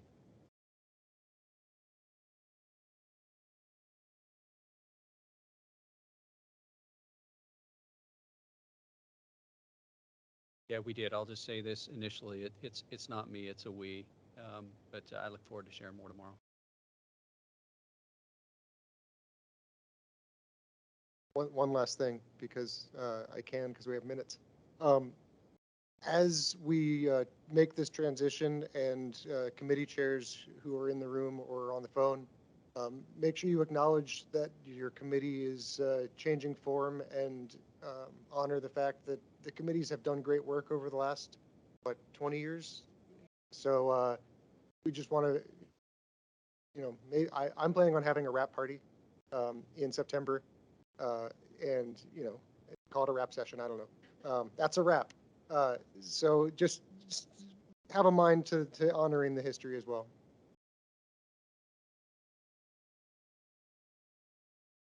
Hey, I jumped in.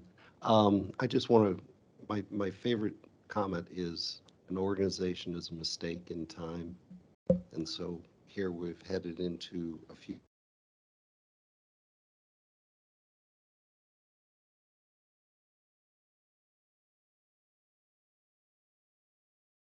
Say one thing too, is that the BCC committee does have one more meeting before it fades off into the sunset, and that's on September 13th. And I'd really like that meeting I'd like it to go out with a bang. And so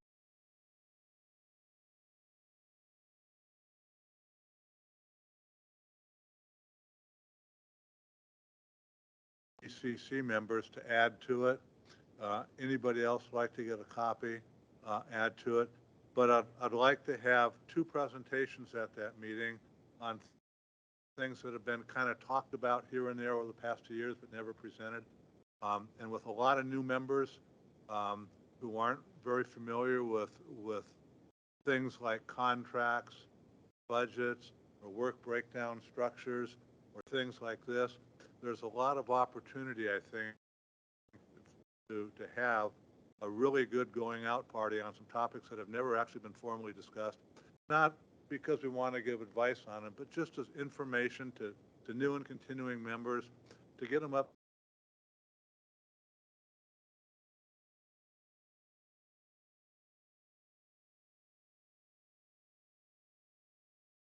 and clean up, but are still integral to part of it. So if you would like, if you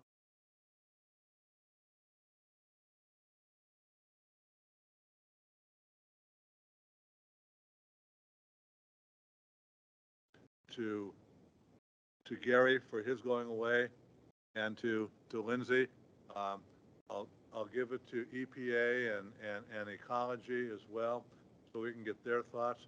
But I'd like the final act of the BCC to have a really good going out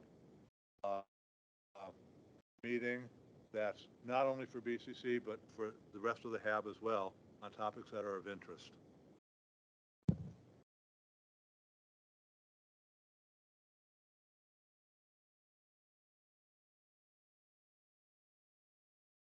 So question from online, is there any way for closed captions and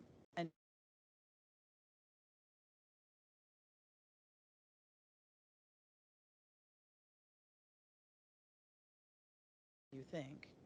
But there is a way to change your settings as an individual so you can see the transcription as it happens. Teams does do that. If you need help, Lacey can help you offline to make sure you can get your settings. We weren't totally successful fixing everything. Yep. We'll try again at lunch. Right, and with that, we're back on time. All right, next up is the HAB operating ground rule. This has got a lot of moving parts, and I'm going to reverse delegate to your chair. So this is going to be the Susan and Tom team. And I'm going to kick it off and turn it over to Tom because he's been the keeper of the document most recently for the last few months. Many of you have heard us talking about the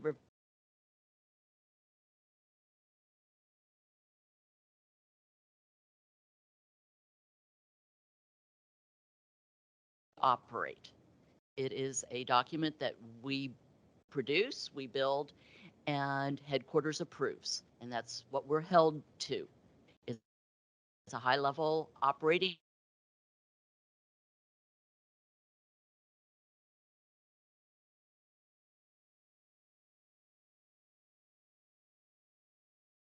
for the last few months. 2008, if anybody remembers that far back.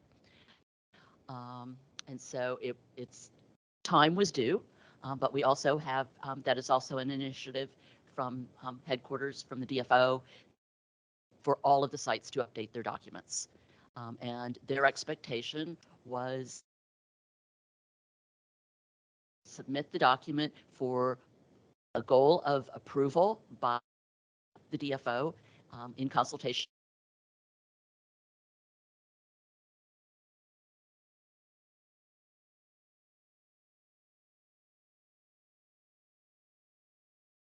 but we believe we've got the end in sight.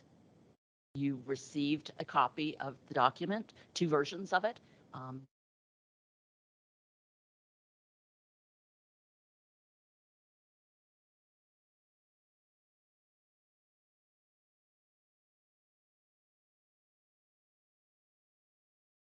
Review in this meeting.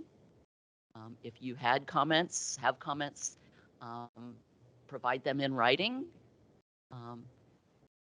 And so I do want to review kind of the ground rules for this document, for approval of this document, because they are very specific. And it is not a decision-making approval process that we're all used to. According to the operating guide rules, the current one, the board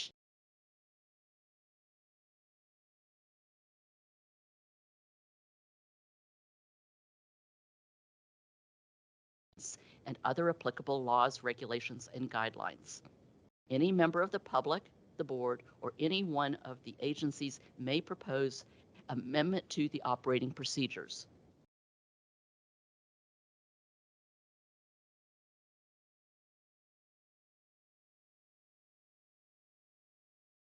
I am, as public at large member, I will officially sponsor this amendment. It's a complete revision of the document, but technically to comply with the requirement. And then, let's see here. The board may consider and take action on the amendment to the operating procedures at the meeting following the introduction of the proposed amendment. And amendments require the affirmative vote of 2/3 majority of the membership of the board. So we not only have to have quorum to discuss it, but we have to have 2/3 of the board seats in compliance with the MOU to approve this document, to then move it forward to headquarters for their review and ultimate approval. And that equates to about 21 people. So that's I needed.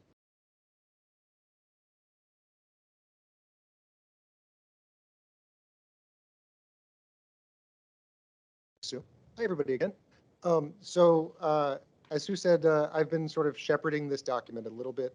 We heard in January from our DFO that headquarters had requested all of the, and We want to make sure that our local DOE folks can comply with what they're being told to do. So some form of a document is probably going to headquarters at some point this year. So this is our chance to make it a document we like. You'll see the two colors, the colored version. For those of you who don't have the black and white printout, it tells you how we got to this document. We took all of the documents that the HAB operates from and took out all of the shalls, all the things that we have to do, and all the things that we have to do with approval from headquarters, and put them into one spot. We used the EM SSAB desktop guide, which is known as the Green Book, as a framework for the outline, because it's a document that EM headquarters knows and sort of is familiar with, so they know the structure, and it's not like, we're reading a different language here.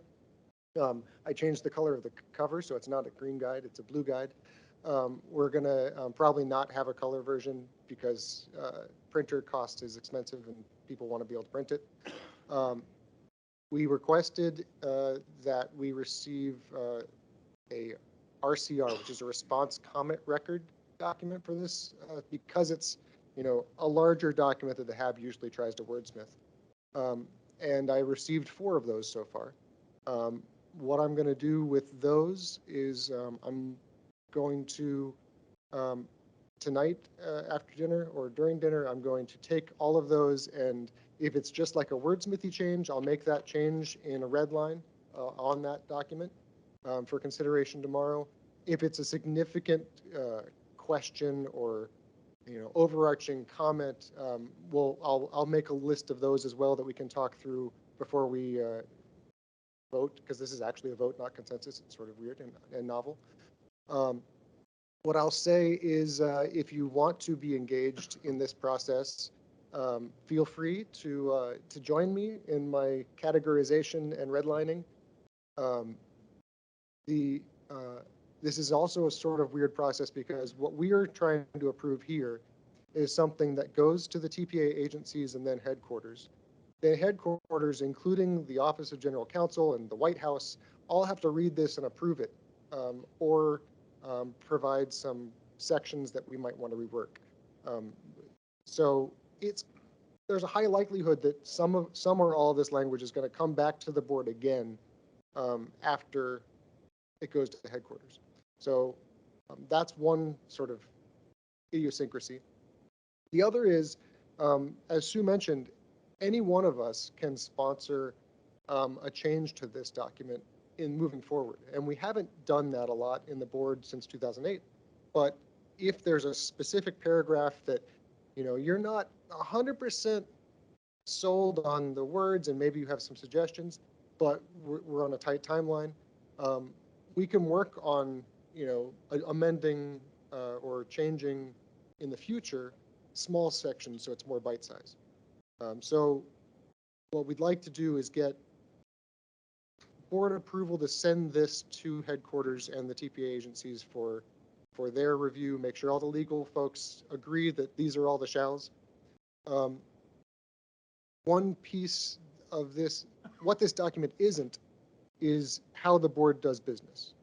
This is how the board, this is what the board has to do. We're also going to be working over the next year or so on a best practices guide, which will be sort of a replacement for the process manual. I don't know if you're familiar with that document. It's really fun to read. And there's been an issue manager team working on that document, trying to revise it for the past 3 years. I think I might be the only person left on that issue manager team after the term limits. But it's there, and that document needs updating as well. We're trying to disambiguate the shall from the mays and coulds. Because there's the people who wrote the process manual weren't lawyers, and they might have included a shall or will where it shouldn't have been there. So we're really trying to make sure that we're in alignment and that our documents are something that we can comply with ourselves, as well as headquarters is okay with it. So like I said, I have 4 of the RCR documents so far that I've started compiling. If you didn't get a chance to turn in your comments in writing, then come to dinner and we'll talk after the presentation over the dinner. Okay? Questions? Comments?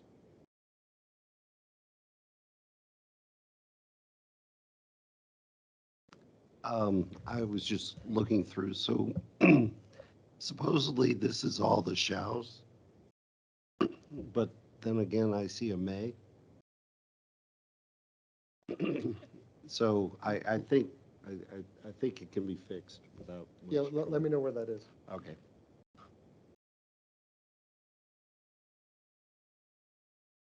One of the things you'll also notice, because the HAB is actually a subcommittee, or a committee, if you will, of the National Environmental Management Site-Specific Advisory Board, you'll see in this document, this board referred to as the committee. And that's to align it with the national hierarchy of documents. So that is not intended to cause confusion. It's just putting that back into alignment. The other thing you'll notice is the new committees and the old committees are not mentioned in this document. That is because those are decided by the DDFO, our local folks, and the board. It's not headquarters that makes that decision, so we don't want headquarters to weigh in on this iteration. So if we ever add a committee later, we have to send it back to headquarters. No, we want to make sure we can do that locally. So we're trying to make our jobs easier in the future. Chris.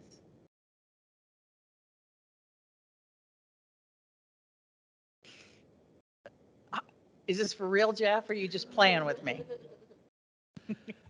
I just wanted to let everyone know that some of us have gone through this with a microscope, and Tom has at least 40, if not 60 or 80 kind of detailed comments that he's got to consider, including who 97. chairs the meetings. So there has been quite a lot of work done on this. I have 97 comments to work through tonight, so yeah. Some of them are duplicates, so there's good.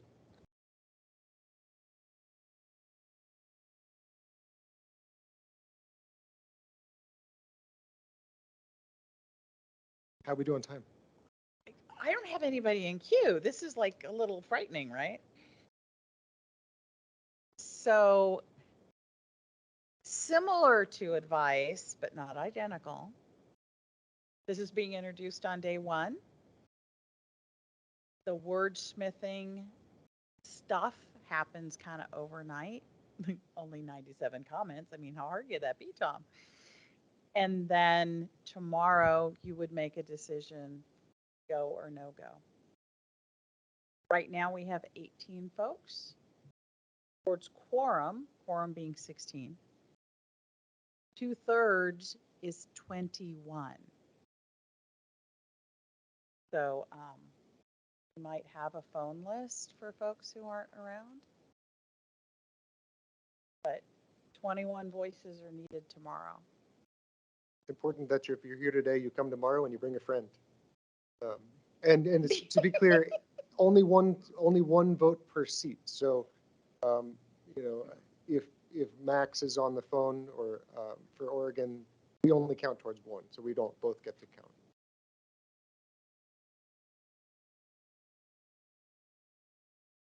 Questions, comments? Definitely early. Actually, we do.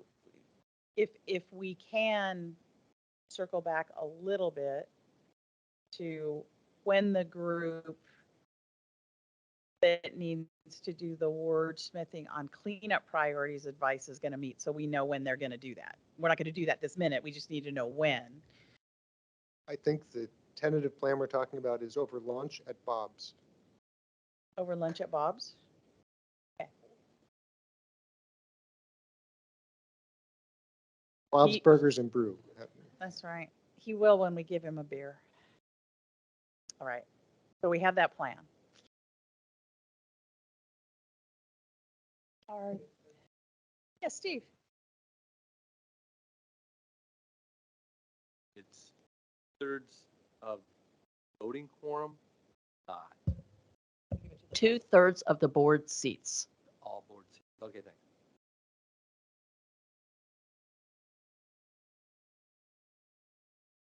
We did that math and came up with 21, so we would know the number, right? Is there?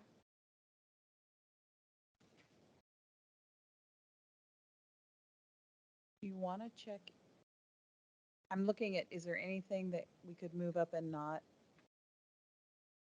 do that? Okay, don't do that. Okay. Yeah. Right, and that's a hard time. Right. Break until, I'm going to say 11:25-ish, because we have public comment, hard stop at 11:30. So we need to be back in seats at 11:30.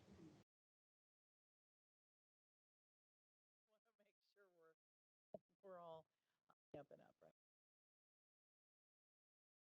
So one of the things we do at HAB meetings that is very time sensitive is when we put a time on the agenda for public comment, we stop what we are doing and make sure that that time for anyone who to the board with a thought, an idea, a suggestion, a question.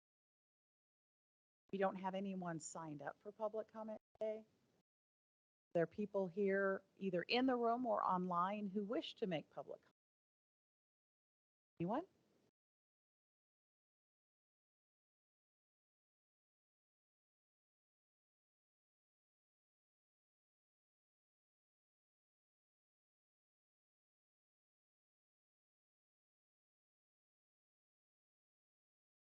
Don't have anybody in queue. Anybody in the room?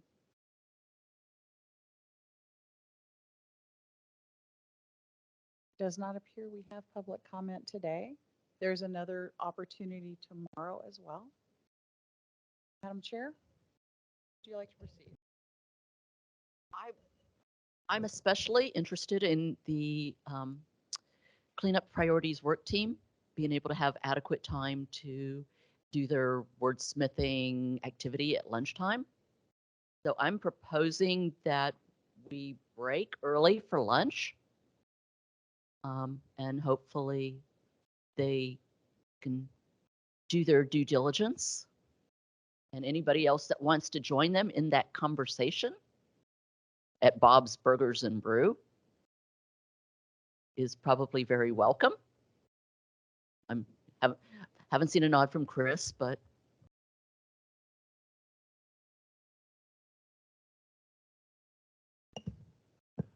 Unless there's other substantive comments, there are three of them. There's bolding something, there's adding net present value, there's 2 words added to whatever. Those are all fine. We don't need to wordsmith those over lunch. The only thing that we need to think about is adding the one about more public participation. And I don't, pardon? And 324 building. Oh. That's taken care of. That's just adding 2 words. McClure, are you good? This was your concern. I want to make sure it's. So I think if we could get the ISA, the one about public participation, we could do that here.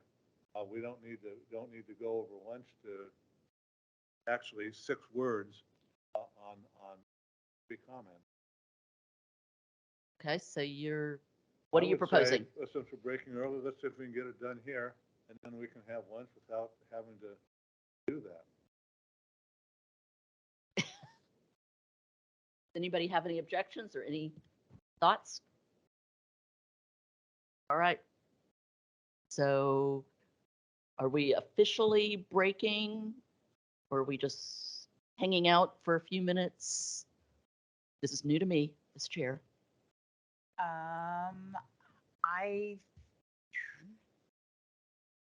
If you want to make it an informal thing, you can break and the people who want to join a wordsmithing party can huddle and do that. That might be less painful for the broader group. Jan, do you have a suggestion? suggestion that this may be a time when we could hear Pamela Larson's National Liaison report and then break for lunch. What do you think about that?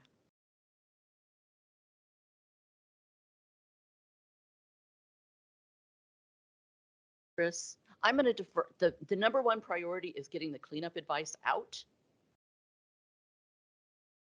So I'm not saying the National Liaison report is not important, but we have to get the cleanup advice approved this meeting. Okay. Okay, my I mean, if you're willing to work on the cleanup at priority advice right now, that makes tomorrow easier for you as a bigger group. Right. Okay. Yeah, do you want it to be a formally in session or an informal wordsmithing? Either way will work, I think. I will, like I said, I'm going to defer to Chris, whatever the Chris and Tom team on. Okay. Okay.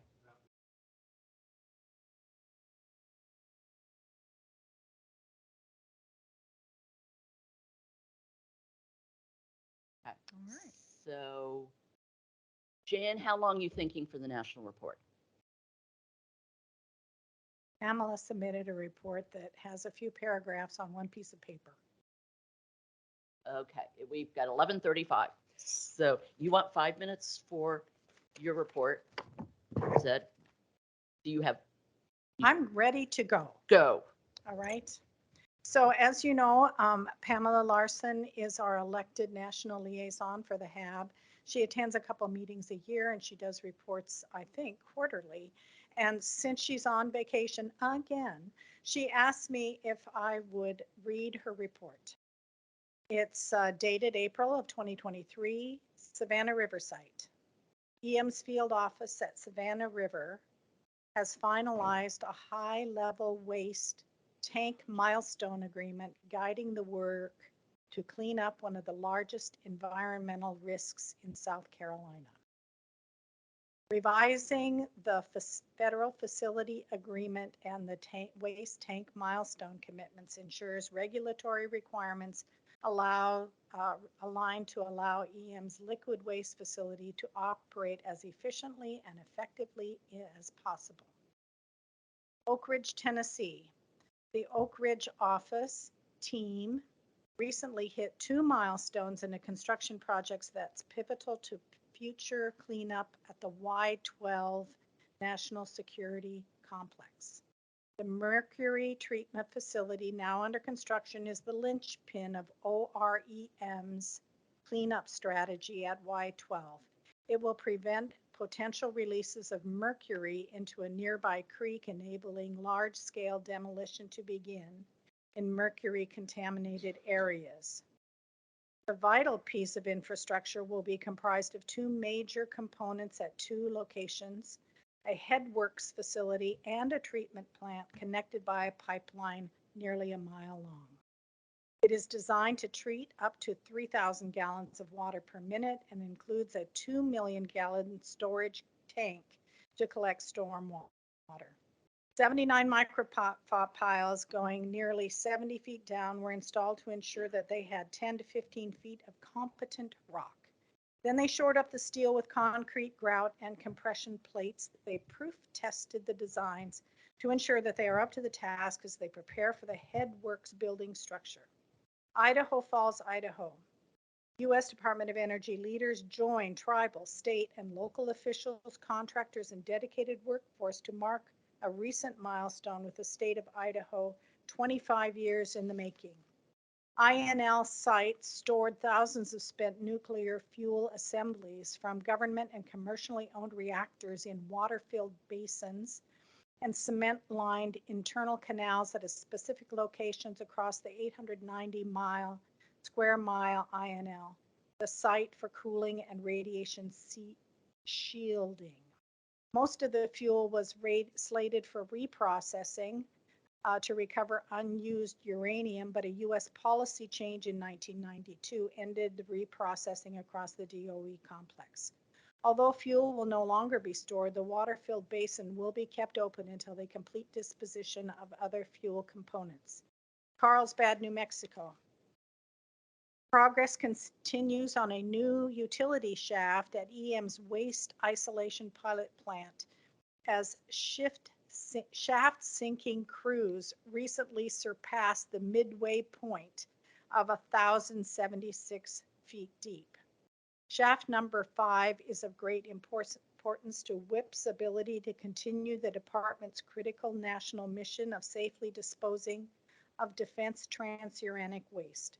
When completed, the shaft will be part of the new permanent ventilation system that will allow DOE to provide critical airflow to the underground workforce. Workers completed construction of the concrete liner in the shaft to a depth of 873 feet in January. The team is currently performing shaft excavation activities of drilling, blasting, rubble removal, geological mapping, and installation of ground support. These activities will be repeated until the station depth is reached of 2,150 feet. Blasting and excavation occurs around the clock. Workers drill holes and set explosive charges in half of the shaft circle. Rubble from the subsequent explosion is scooped by remote-controlled mechanical clamshells at the bottom of the cylindrical 3-deck work stage known as the Galloway bucket wells. The rubble is dumped into chutes and into a concrete pad where a front-end loader scoops it to a waiting truck to be hauled away. Shaft sinking is set to be finished by the end of the year. When complete, the new utility shaft will be WIP's largest shaft at 26 feet in diameter with two 3,000-foot drifts being excavated at the 2,150-foot level to align with the rest of the WIP underground. Thank you for the time. Any questions of Jan, Pam, National Liaison Report? Okay. Oh, Jeff, yes. Thank you. That's very interesting. I might add that I get emails from environmental management once a week that tell us what's going on at other sites around the country. And what I would really like to request our representative do is bring back things that are useful to this board and to Hanford. So lessons learned. So things, people digging tunnels and things like that in Los Alamos may be relevant if it has to do with the way we're going to dispose of waste. But, you know, EM does a great job of telling us what's going on at other sites. What we really need is bring back some things that are useful to Hanford and to the board. Thank you. Thank you, Jeff. And will you speak that to Pamela? Thanks. Okay, got 11:42. We break for lunch officially at 11:45.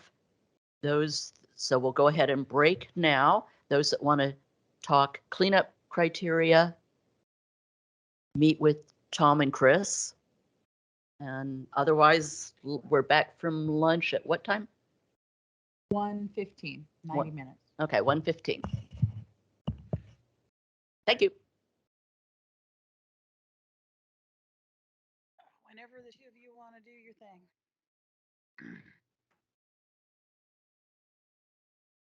So are we back from lunch and ready to cover the afternoon session and hear from the agency heads? So first up, welcoming Brian Vance to speak about the Department of Energy and the successes and challenges he's had. That too. Always opportunities. That's right. Okay. Thanks everybody for the opportunity to be here today and give you an update on the site and some of the activities we're doing, not only with the local team, but also more broadly at the national level.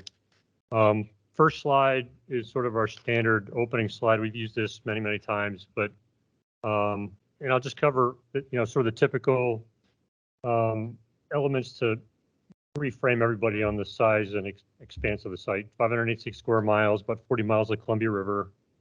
We still have 2 EM offices. I manage both multiple contractors and multiple different contract types, really finding a way to work as a single Hanford enterprise and executing the mission of the site. The mission, as stated there, you recognize the underlying philosophy really is executing the mission, maximizing risk reduction per dollar invested by Congress, so we can drive the risks that the site represents down for our workforce and our community as we execute the environmental cleanup mission. The site key activities I only keep up there to highlight the diversity of the work we do across the site. Each one of these individually is a big job, and then all combined, it really does represent one of the great public works of this century in many ways. And so we focus very heavily on being excellent or striving for excellence in every area, from groundwater through soil remediation to demolition to construction to operations across the very large site, including working to right-size our infrastructure as we continue to look forward to the next 50, 60, 70 years of the mission. We're replacing, the water plant today that was built in 1943. What a great plant, but it doesn't really have the capacity that we need in the future. So we're working through that as well.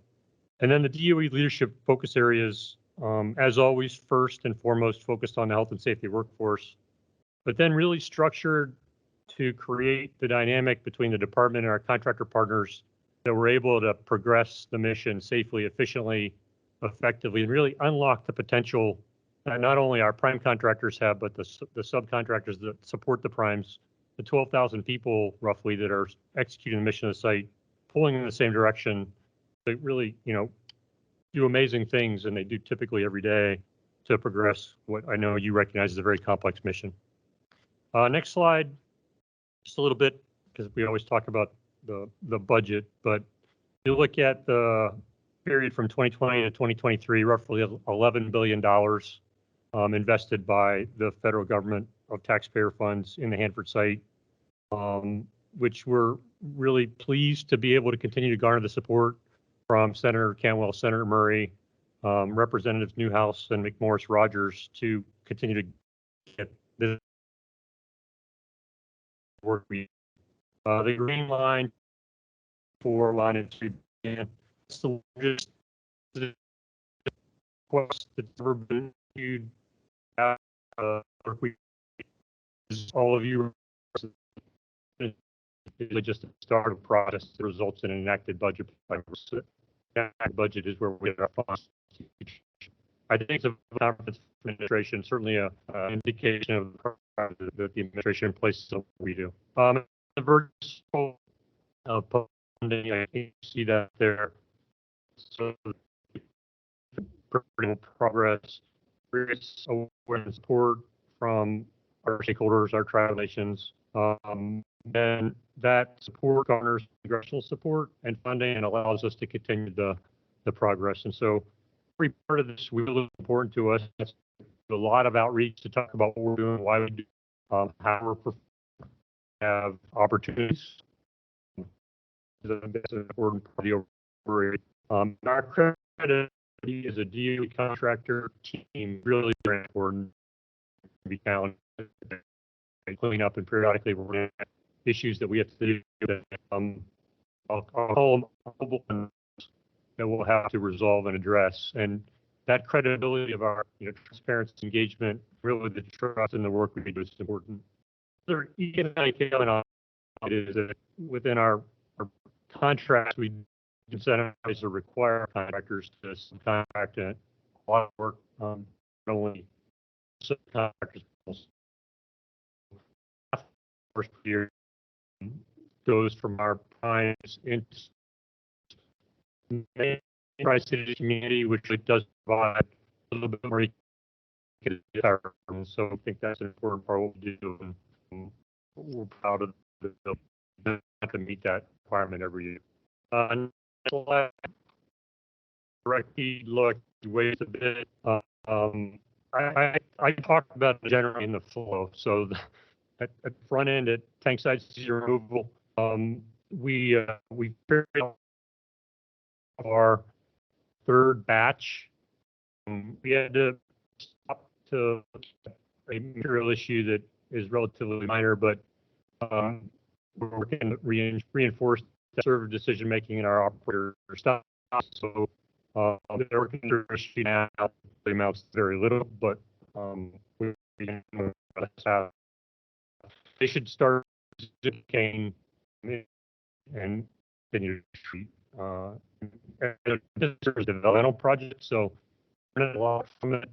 It'll the thing we learn will be placed or put into the next version of advanced pre-treatment system or AMPS, which you'll a son, sister, or daughter. Waste management, did obviously with the melter, start up your power supply, run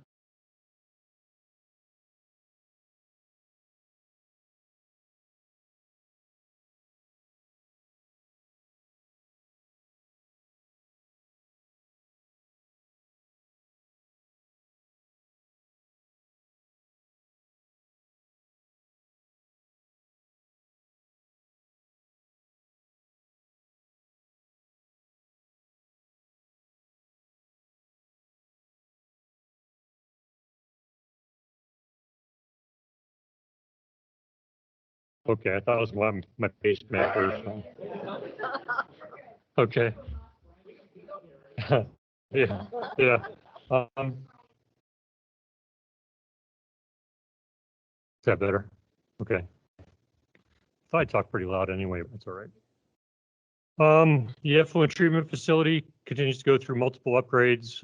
Expect to finish those out later this year and get back into operations. The liquid effluent retention facility, the fourth basin's been through a contractor and DOE ORRs, or operational readiness reviews, some pre-start checks and activities that they're going through. And then the integrated disposal facility, really, we got the 2 leachate tanks, 1 tank still leaking a little bit. Other tank is sound. So we're just continuing to work through finding that little bit of leak, and don't have any issues or any concerns that we'll get there.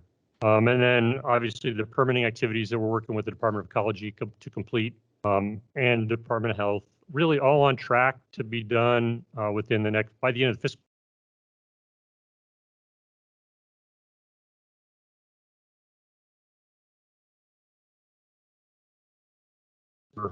Milestone for us. And then, as I mentioned, infrastructure work is going very well. I was out walking through the water plant, the new water tank.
The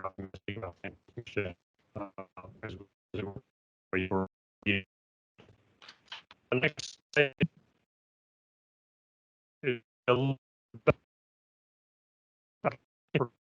design the federal, I'd say it's a couple of years for W's, the design's progressing.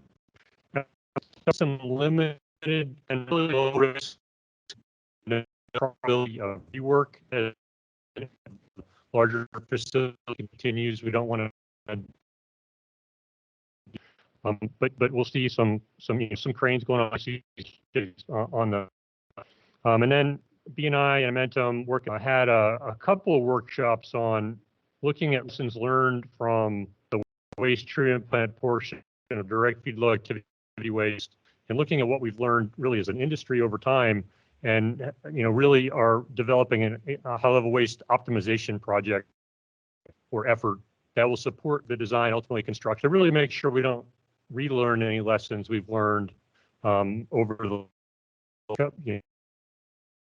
5-10 years on the waste treatment plant side, and really set the project up for a successful future. So I think that's a good effort. I think we've gotten a lot of benefits from that already, and we'll continue to execute that effort as the design continues and funding supports ramp up of the project. The next slide really represents some of the risk reduction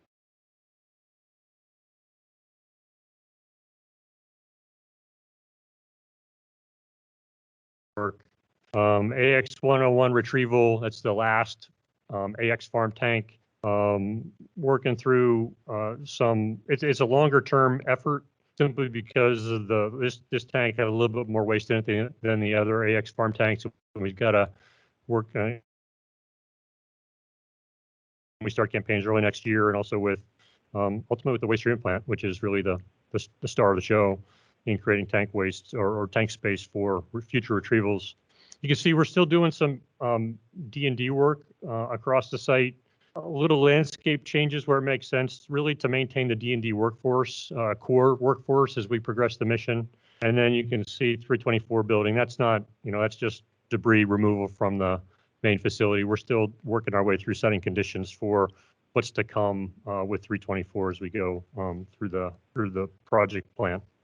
Next slide, a couple of the other areas. Waste encapsulation and storage facility. We have all the casks on board. You can see one of the casks on the left-hand side.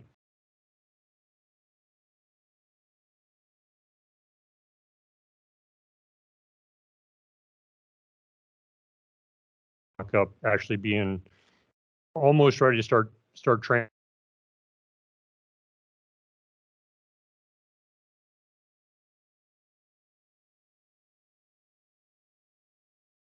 Other 18 on the concrete pad out near the facility. So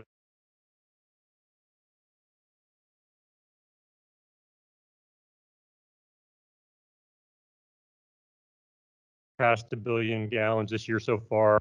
Still have a lot of well work going on because, as you know, again, the Minnesota in the summer reference, we usually do well work in the summer. So I think there's 7 or 8 well locations being put in now just to continue to optimize locations where the wells are placed, because it's not about the number of gallons treated, it's about the contaminants.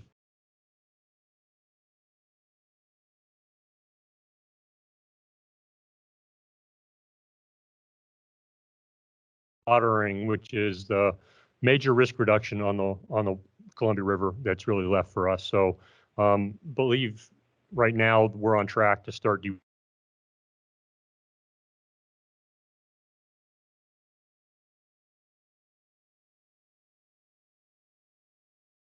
and all kinds of unique stuff that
power. The waste treatment plant, melters at 2100 degrees take a lot of current to be able to maintain that heat. And so this will enhance the reliability and make sure that we're set up. And IT and cyber, it's a continuing opportunity.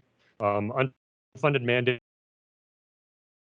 So we get cyber requirements. And our challenge really at the site level is when we look across all of the challenges, the risks that we manage as an enterprise team, making sure we put cyber in the right location on that risk profile and make sure we're optimizing the dollars as appropriate to manage the cyber risk, which is really management of national security information and assets, but also gets into the potential for malicious behavior, systems being taken over, and ultimately it's about people potentially being hurt or systems being damaged. And so we just have to continue to look at those cyber risks, and it changes every day. The one example is we have a lot of cameras in the tank side cesium removal system enclosure, built by a Canadian company, purchased by a Chinese company. So now we got to replace all, going through processes like that. The things you don't typically see, we routinely, and do I really think the Chinese care about the valve positions on Tisker? There's a process we have to go through to make sure that we're cyber compliant. And then, there's a base operations aspect to the site that is also important. We're getting close to fire season, so the fire department will be out doing their fire breaks and making sure their equipment's all up to speed. And we just briefed the mayors and the city managers 2 weeks ago on the preparations, because we have a lot of cooperative agreements around the community for firefighting, because range fires are a challenge for us and we want to be part of the team. And we've got some really good equipment that the communities can leverage when we see fires coming our way. The Hammer training facility is really important to maintain, because if you think about the staffing issues, and I think we talked about it a little bit before, though it's starting to get a little bit better, we had about 20% turnover, which historically we're seeing 5 to 10, and we went through a period of 20%. So a lot of folks that are a little bit more mature like me deciding to retire. And so we're replacing folks like that with new folks, really smart, really capable, but they don't really necessarily have the nuclear background and the safety culture and the operational culture that is necessary. So Hammer becomes a big part of that, because the new employees spend a fair amount of time coming through the Hammer training facility as they get ready to go out on site. And then the companies also have their own programs in place. And what I asked them to do is develop their own, we call it ConOps, concept of operations,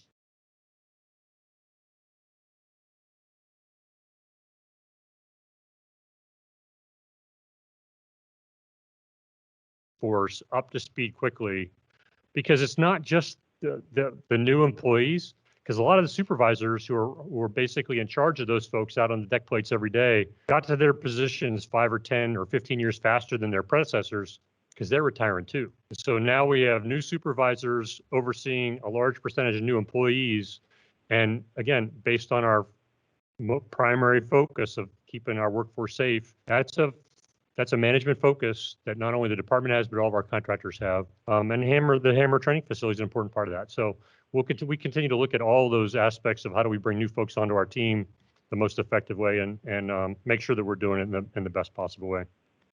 The next slide, our engagements. You got top billing, Hanford Advisory Board, and Yakima, so congratulations. But we have a very wide variety of engagements, international, national, regional, state, local, that we're engaged in across the board. The Japanese Nuclear Damage Compensation and Decommissioning Facility Corporation representatives, they were here because Fukushima has a lot of parallels to Hanford.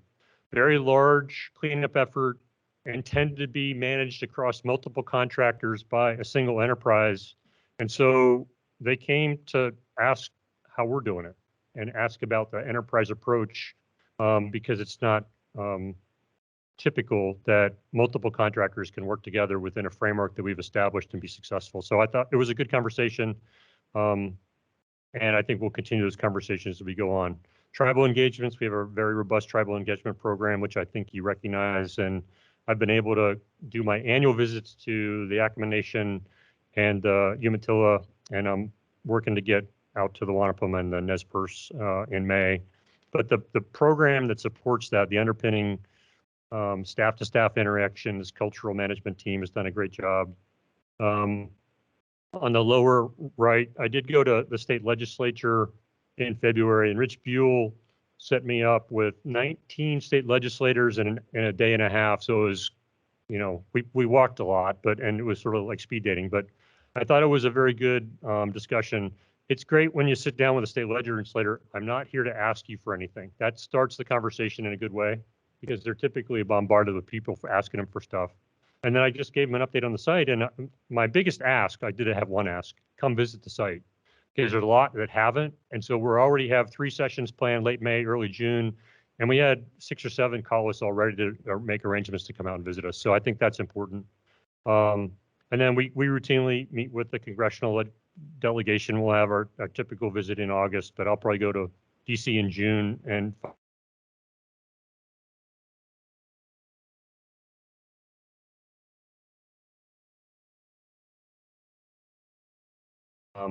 across a very broad range because tomorrow I have the Hanford Communities Brief, and then the first week of May I have the Tri-Cities Regional Chamber of Commerce, and I'll go out every chance I get to talk about the site because the more we can talk about what we're doing and you know build confidence in the fact and the team and the approach, I think that's helpful for us in the long run.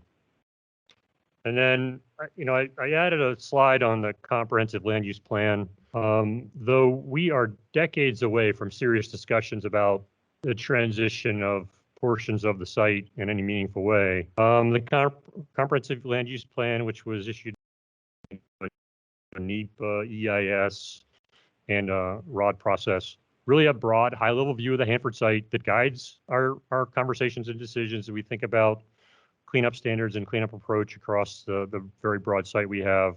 Managed by a number of different plans in either area management or resource management. And it's not a decision document, but it has proven helpful in having at least a foundation for discussions about the future of the site. And we'll continue to have those conversations anchored on this plan, but you know, also at some point in the future when it becomes a little bit more real, we'll have different conversations about whether the plan needs to be revised or not. But that's probably an issue or an effort for a later time. And then my last slide, which, one more. Okay, my last slide looks like this. It's really just to highlight again, you know, our focus as a DOE contractor partnership is really on the safety of the workforce and executing what you recognize as a complex but important mission. Really on the transitions that we're going through to the start of direct feed low activity waste, the start of 24/7 operations on a large portion of the plant, and a lot of the I'd say deliberate urgency which comes with a mindset shift when you transition into that world, and helping people see that we can be just as safe as we are today at a different pace because it happens everywhere. You know, we were safe in the Navy when, you know, we're operating submarines and surface ships and aircraft around the world.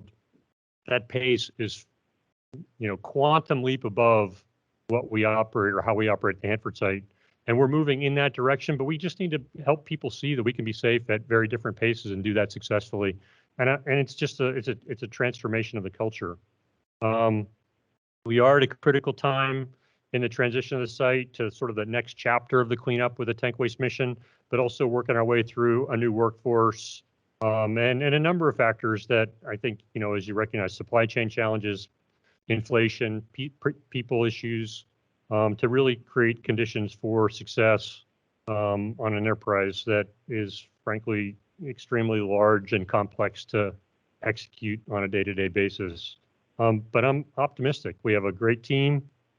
The motivation of the team and the talent we're attracting and the leadership talent that I have the opportunity to work with, not only locally, but across the DOE complex and the contractor industrial base, really top notch. And so it's really just a matter for us as leadership team to create the conditions to unlock all that potential that I think is already there and deliver the mission into the next phase that I think is really going to be important and impactful for the longer term. And then as always, look for opportunities to accelerate the mission.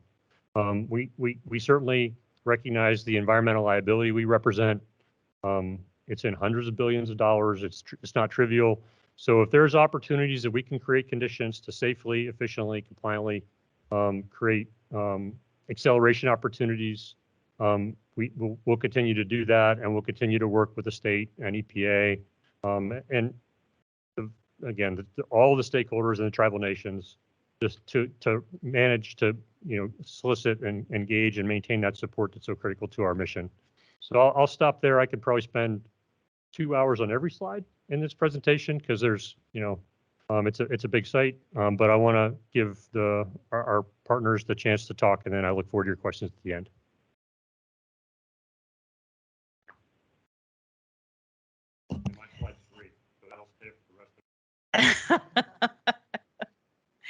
Actually, Ecology sent me slides too.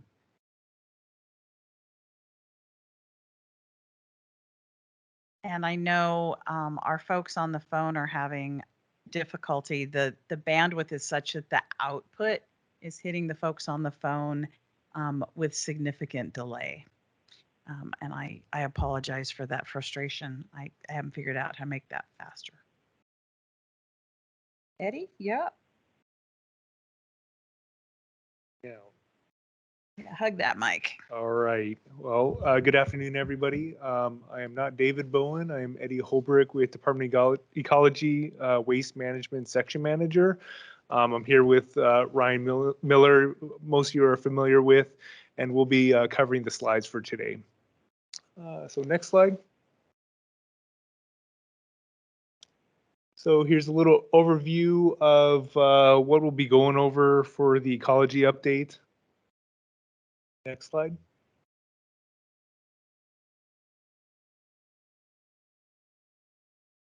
So probably about 6 months ago or so, we had talked about our challenges with recruitment. I'm happy to say that we are off our highs of 31 vacancies of July of last year. We are currently down to 15 vacancies with 9 vacancies in active recruitment. Some of the challenges we're going to face moving forward have to do with the knowledge transfer and mentoring opportunities for those new staff that are coming on board or those staff that have entered into new positions within the program itself. Next slide. And I know Ryan wanted to cover some about outreach. I'll let him. Yeah, thanks, Eddie. So as you can see on the slide, January through March of this year, we've had 11 in-person outreach and education events, and that's included, we went to a sportsman show, we've been presenting to like Rotaries and Kiwanis clubs and classrooms, and we originally had I think 14 events for January through March, but had to cancel a couple. April through May, we have 12 events lined up. I was actually just at Salmon Summit in Tri-Cities yesterday, and we presented to about 17 total classrooms, of kids between 20 and 30 classroom sizes. So outreach is kind of in full swing. We're actually on track to have a significantly larger year than the year prior to the COVID pandemic. So it's super exciting to be able to have outreach back up to full speed, in-person events, and not only that, but to kind of exceed where we were before the pandemic kind of hit us all. And some of the upcoming events we've got, I'll be at Yakima actually in May to present to a college classroom, and we've got a bunch of other similar events kind of lined up over the next couple months, which is again exciting. For those of you familiar with our Let's Talk About Hanford events, those are live streams where we focus in on a specific Hanford topic and then do a live Q&A with those who are attending. We held our last one on March 31st, which was in collaboration with our friends over at the State Department of Health. And we talked about what health does over at the Hanford site. So I want to give a big thank you to all of the Department of Health staff that joined us and answered public questions about their role at the Hanford site. Our next event is tentatively slated for June 1st, and I'd expect an announcement to go out about specific details on that in the next 2 or 3 weeks, I think. But yeah, the other big update I have for you guys is the Tri-Party Agency Public Involvement Survey is a survey that the Tri-Party agencies conduct on a yearly basis. We didn't do it during the COVID years, and this is our first year doing it again. We had, I think, roughly 80 or so responses this go around, and the 2019 survey only had like 46. So we saw an uptick. Our goal next year is to reach even more people and get really robust response. We're currently working on the report for that. I would expect, we're going to be working with the tri-party agencies in the next month or two, now that we've got a rough draft of that report, and we'll be sharing it with, the HAB and with the public once that gets finalized, hopefully in the next month or two. And I also want to touch on one topic that wasn't on the recruitment slide, and that's over at our staff. And Eddie, you can feel free if you want to jump in if you want. We have a couple staff that are going to be retiring or leaving the agency in the next couple months. We have Nina Menard, who is our cleanup section manager. She's retiring at the end of April. And then we've got John Price is going to be retiring from the nuclear waste program at the end of May. And Deep Goswami, one of our hydrogeologists, is going to be retiring to be determined sometime soon. But just want to recognize, the work that they did for Hanford Cleanup over their 10 years at Ecology. They, as you all are aware, they've presented to the HAB. They've worked with you guys on various issues, and I just want to, recognize all the work that they did to contribute, to Hanford Cleanup and their wealth of knowledge and expertise, and just wanted to share that, over the next couple months, those positions are being filled. We've got May 1st, the new section managers are stepping in, and yeah, Eddie, did I miss anything there?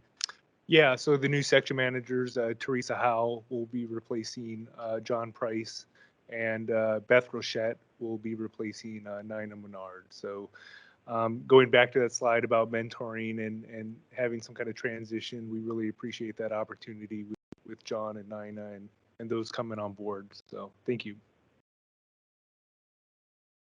All right, next slide. All right, so I really appreciated Brian's slide on the budget and the incremental increases we've been seeing over the fiscal years. Ecology is optimistic about the increases that we've been having, but we do know some work to be done there. Just want to share my appreciation for the many voices that have kind of united around adequate funding for the site, and I think that's really contributed to what we're seeing, not only in the allocated budget for FY 2022 or the approved budget for FY 2023, but what's being proposed for FY 2024.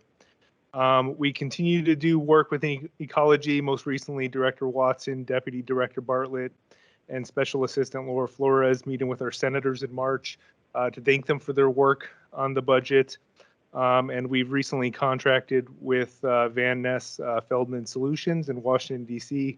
to continue our work on advocating for an adequate budget. Next slide. Update on tri-party negotiations. So holistic negotiations continue at this point. And in January, we had approved a number of milestones, reinstating 14 suspended existing milestones as well. Next slide. An update on our compliance work with the dangerous waste compliance team. So there were a number of inspections that were conducted between January and February to include the Central Waste Complex, waste receiving and packaging facility, 200 area cribs, ditches, and ponds, and the non-radioactive dangerous waste landfill, 300 area process trenches, 183H, low-level burial grounds, Green Islands, and the 222S laboratory. Next slide. So some inspections that we've finalized the compliance reports for and issued them at this time include the 242A evaporator, the liquid effluent retention facility and effluent treatment facility, and the low activity waste pretreatment system, tank side cesium recovery system, also known as TISCR. Next slide. Our air compliance team had also conducted a number of inspections between January and March to cover a number of discharge points within the air operating permit for the Hanford site, and I have those listed here. Next slide. So opportunities for public involvement. We currently have a public comment period open for an agency initiated mod. The date for closure on that public comment period is April 28th. Next slide. In regards to the renewal status, we continue to work with Department of Energy and its contractors on the Rev 9 permit renewal. We continue to work to elevate issues quickly as they arise within the project groups to get resolution to them. At this time, we have 12 unit groups completed or nearly completed, and we have tentatively planned to schedule the public comment period for Rev 9 in January of 2024. Next slide. And I think that's it.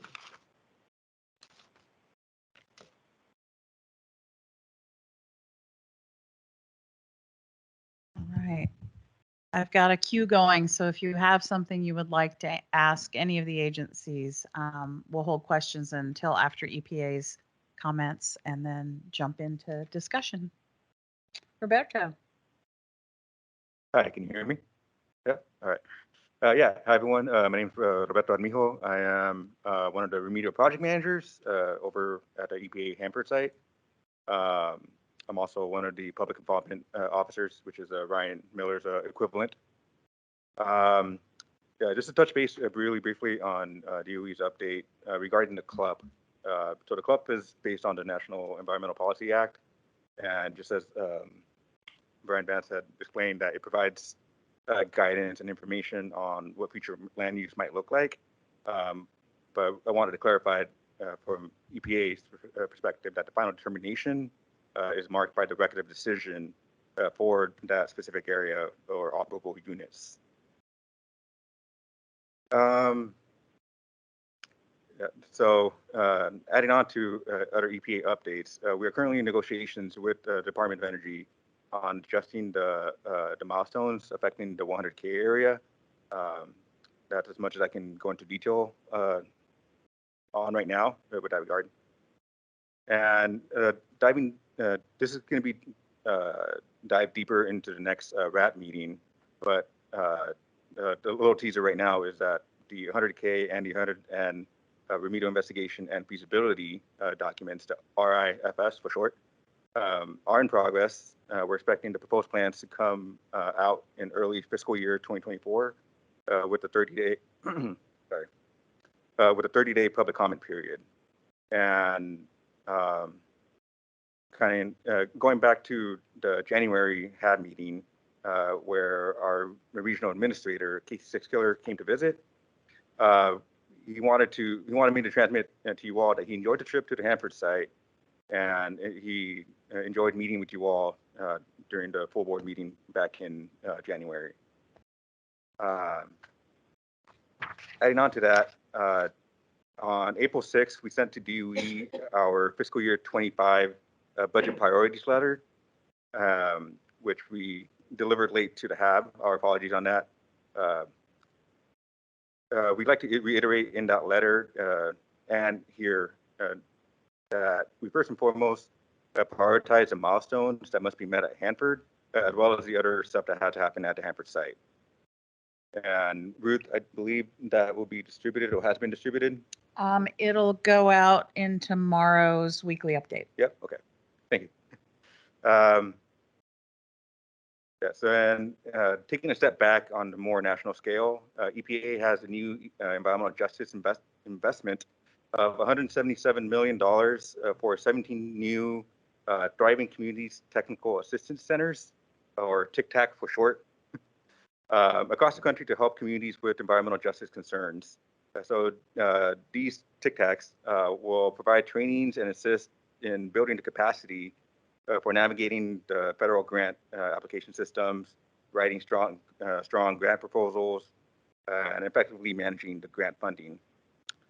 In addition, they will provide guidance on community engagement, meeting facilitation, translation and interpretation services for limited English-speaking participants.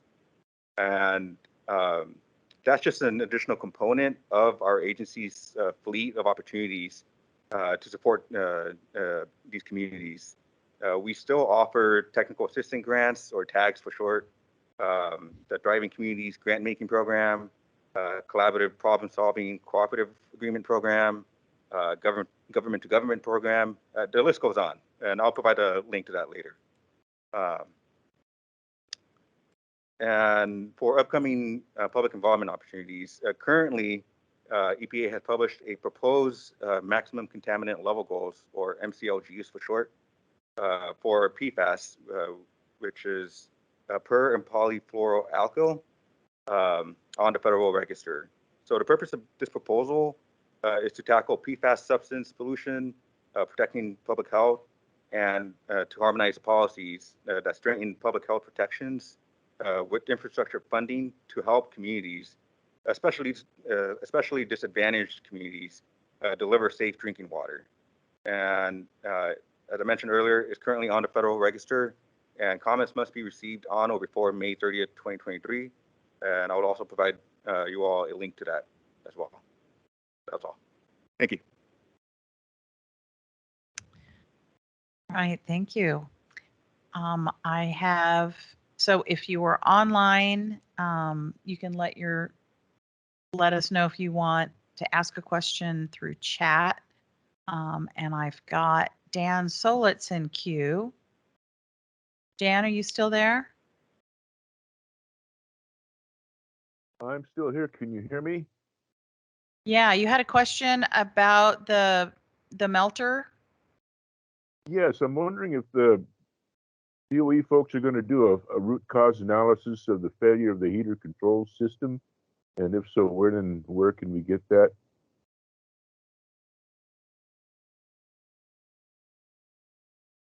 So you're asking about the root cause that we already completed on the melter? Oh, you did one. Great. I hope you put out a publication on that.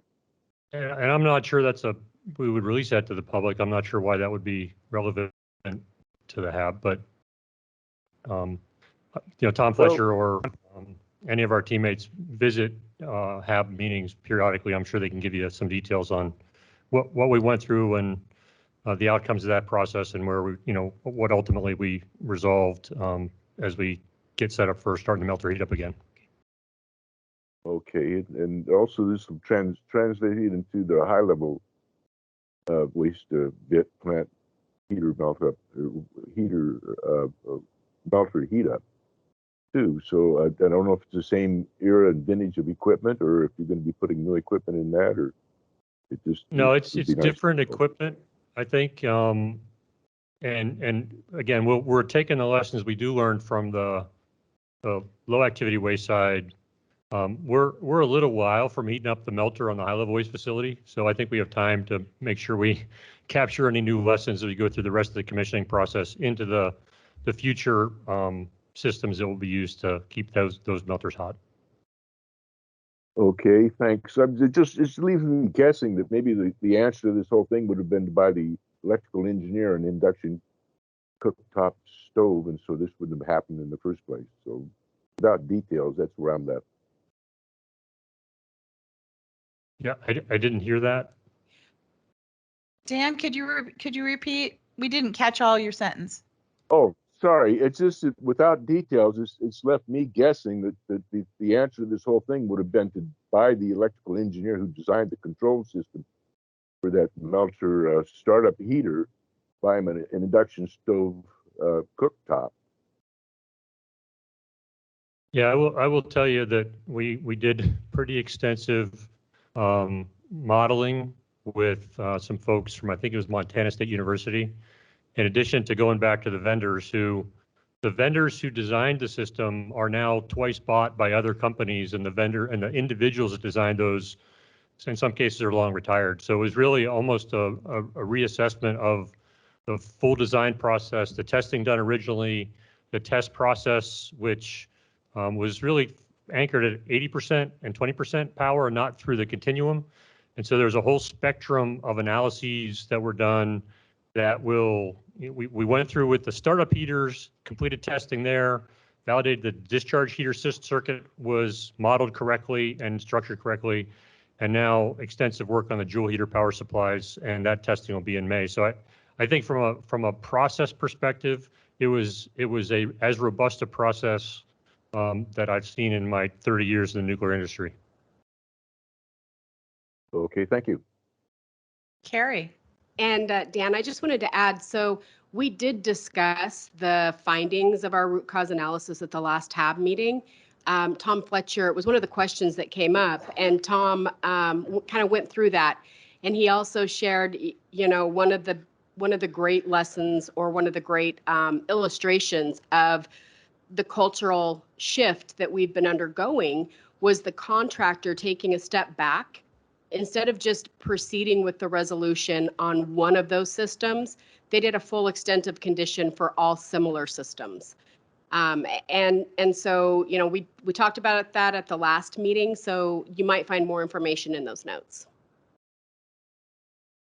Okay, thank you. I listened to him and it wasn't clear. I couldn't get any clarity of the actual root cause of that.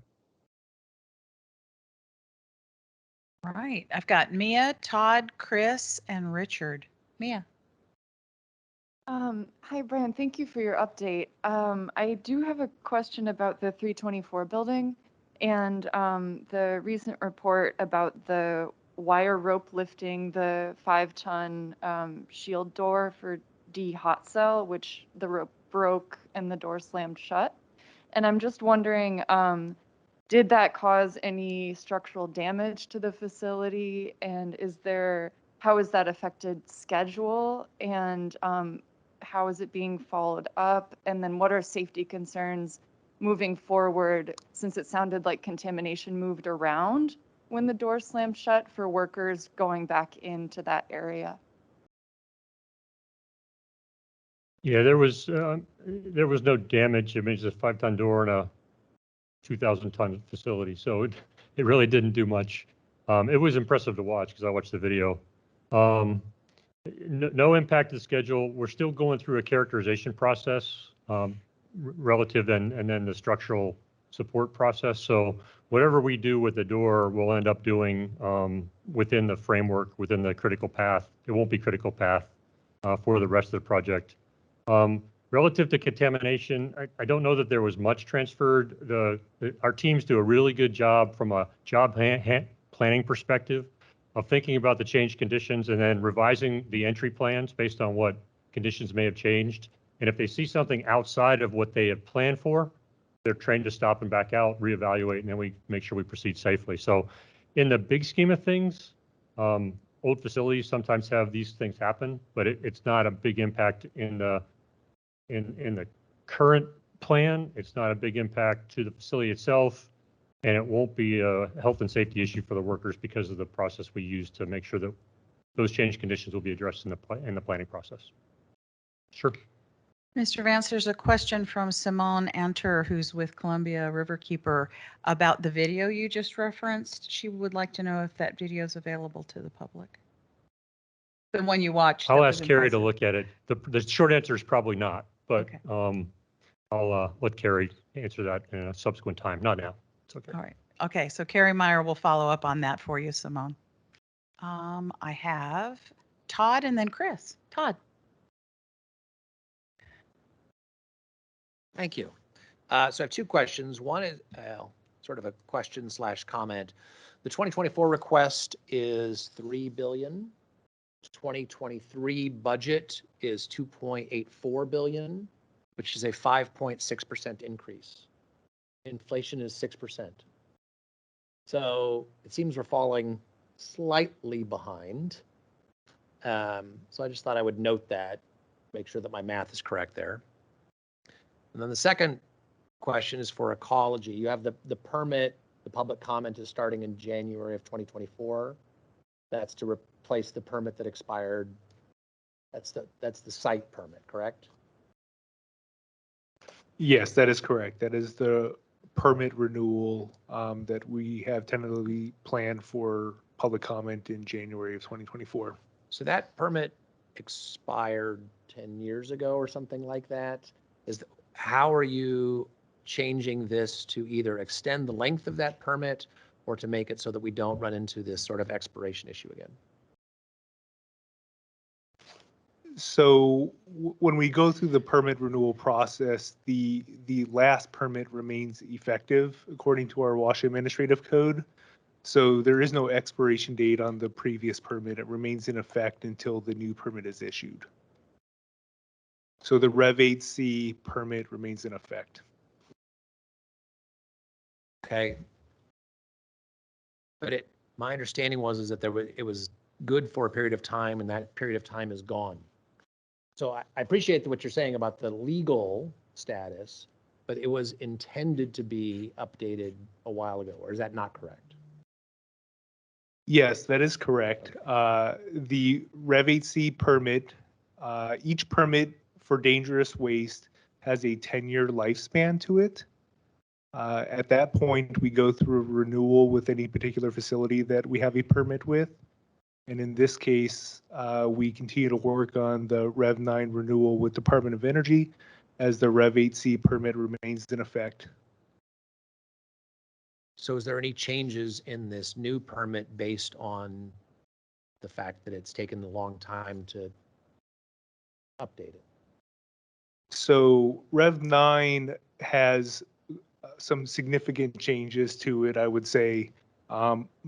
Most importantly, the incorporation a number of facilities on the Hanford site that were not in Rev 8C that are covered under a particular permit condition which incorporates them at this point. But Rev 9 renewal will fully incorporate those into final status requirements under the Rev 9 permit. So some facilities that come to mind, Central Waste Complex, the RAP facility, T-Plant, many other facilities will be incorporated into the Revision 9 permit when we issue that permit at that time. So.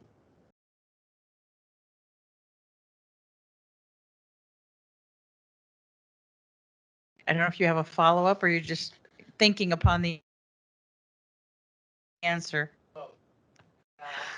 Okay. All right. I'll move. If you have another one, you can put your card back up. Chris and then Richard. Yeah. Brian, when will transition period start for the new tank farm WTP contractor? And assuming there's no problems with transition, when will they assume responsibility for their respective contract with you? Yeah, that's a great question. Typically what happens after a contract award is there are debriefs provided for the bidders, both successful and unsuccessful, are given the opportunity for a debrief. And then there's a 10-day waiting period for a protest. I generally plan on a protest because this contract's pretty big and anybody that didn't get it is going to be interested in challenging that.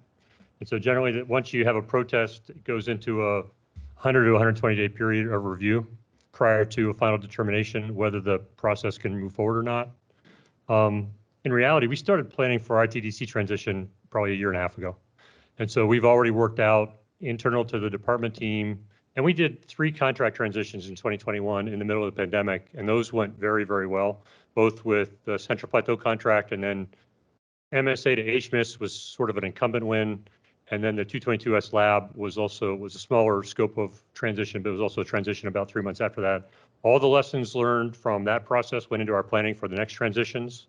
And then we went out and looked at transitions across the complex, Idaho, Savannah River, others that transition as well. So I think we have a very good plan for the transition process.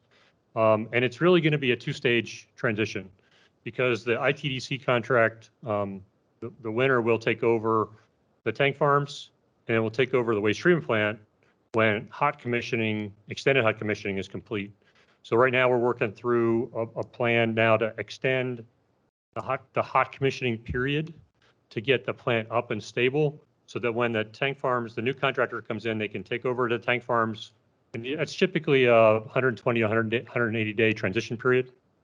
They'll take over the tank farms and then they'll start to learn about the waste treatment plant until such time as we believe that they reach a stable point at the waste treatment plant and the new contractor's in a position to be knowledgeable enough to take over, and then that transition will proceed. So both of those will be managed by the department to manage our risk through the process. In your own mind, if you had to pick a date today, when would you say transition would start then for the tank farm is part of it. I always get nervous about Being talking hopeful. about acquisition-related timelines, but I would say likely by the end of the calendar year. Okay. But that assumes a protest, and a protest that's not, not one, because we went through this before with the tank farms operations contract and a protest that ultimately resulted in the solicitation being withdrawn. So I'll be optimistic that that doesn't happen. And in my world, I don't care who won. Whoever takes over the contract, I'm going to make sure that they're a successful contractor. But it's just a matter of getting through the acquisition process. All right, I've got Richard and McClure. And Rob Davis and Mia. All I right. guess I have two questions. One is a follow-up on the question of the H2C contract. How much of the VIP plant do you expect to transition near term? Just the direct feed law part, or including the support entities out there, water power lab? No, for the waste treatment plant, it's the DF law portion. Just the low activity lab, the balance of facilities, just that island. The HMIS still manages infrastructure on the site. CPCO will still manage IDF, integrated disposal facility. So it's really just that one piece that's tied directly to direct feed activity waste. Okay. Second, you mentioned the Japanese coming in to talk about that. My question is really corporate governance. WRPS has moved through multiple corporations, kept the same name, but keep turning over. H2C is a new mix of corporations, which probably won't be the same in who knows what. Have you thought of preparing a lessons learned document to hand to the next person facing this? I've been involved in corporate transfers both locally, when Westinghouse took over the entire site in '86, as well as at Rocky Flats when everybody took over Rocky Flats, and then CH2M Hill took it back.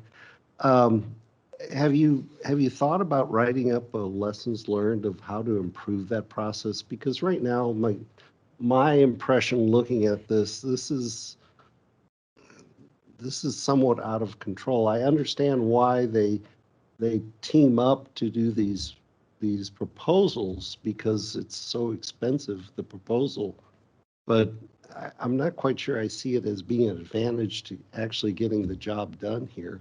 So I appreciate your feedback, or whether you've thought about doing something to hand on to the proposition.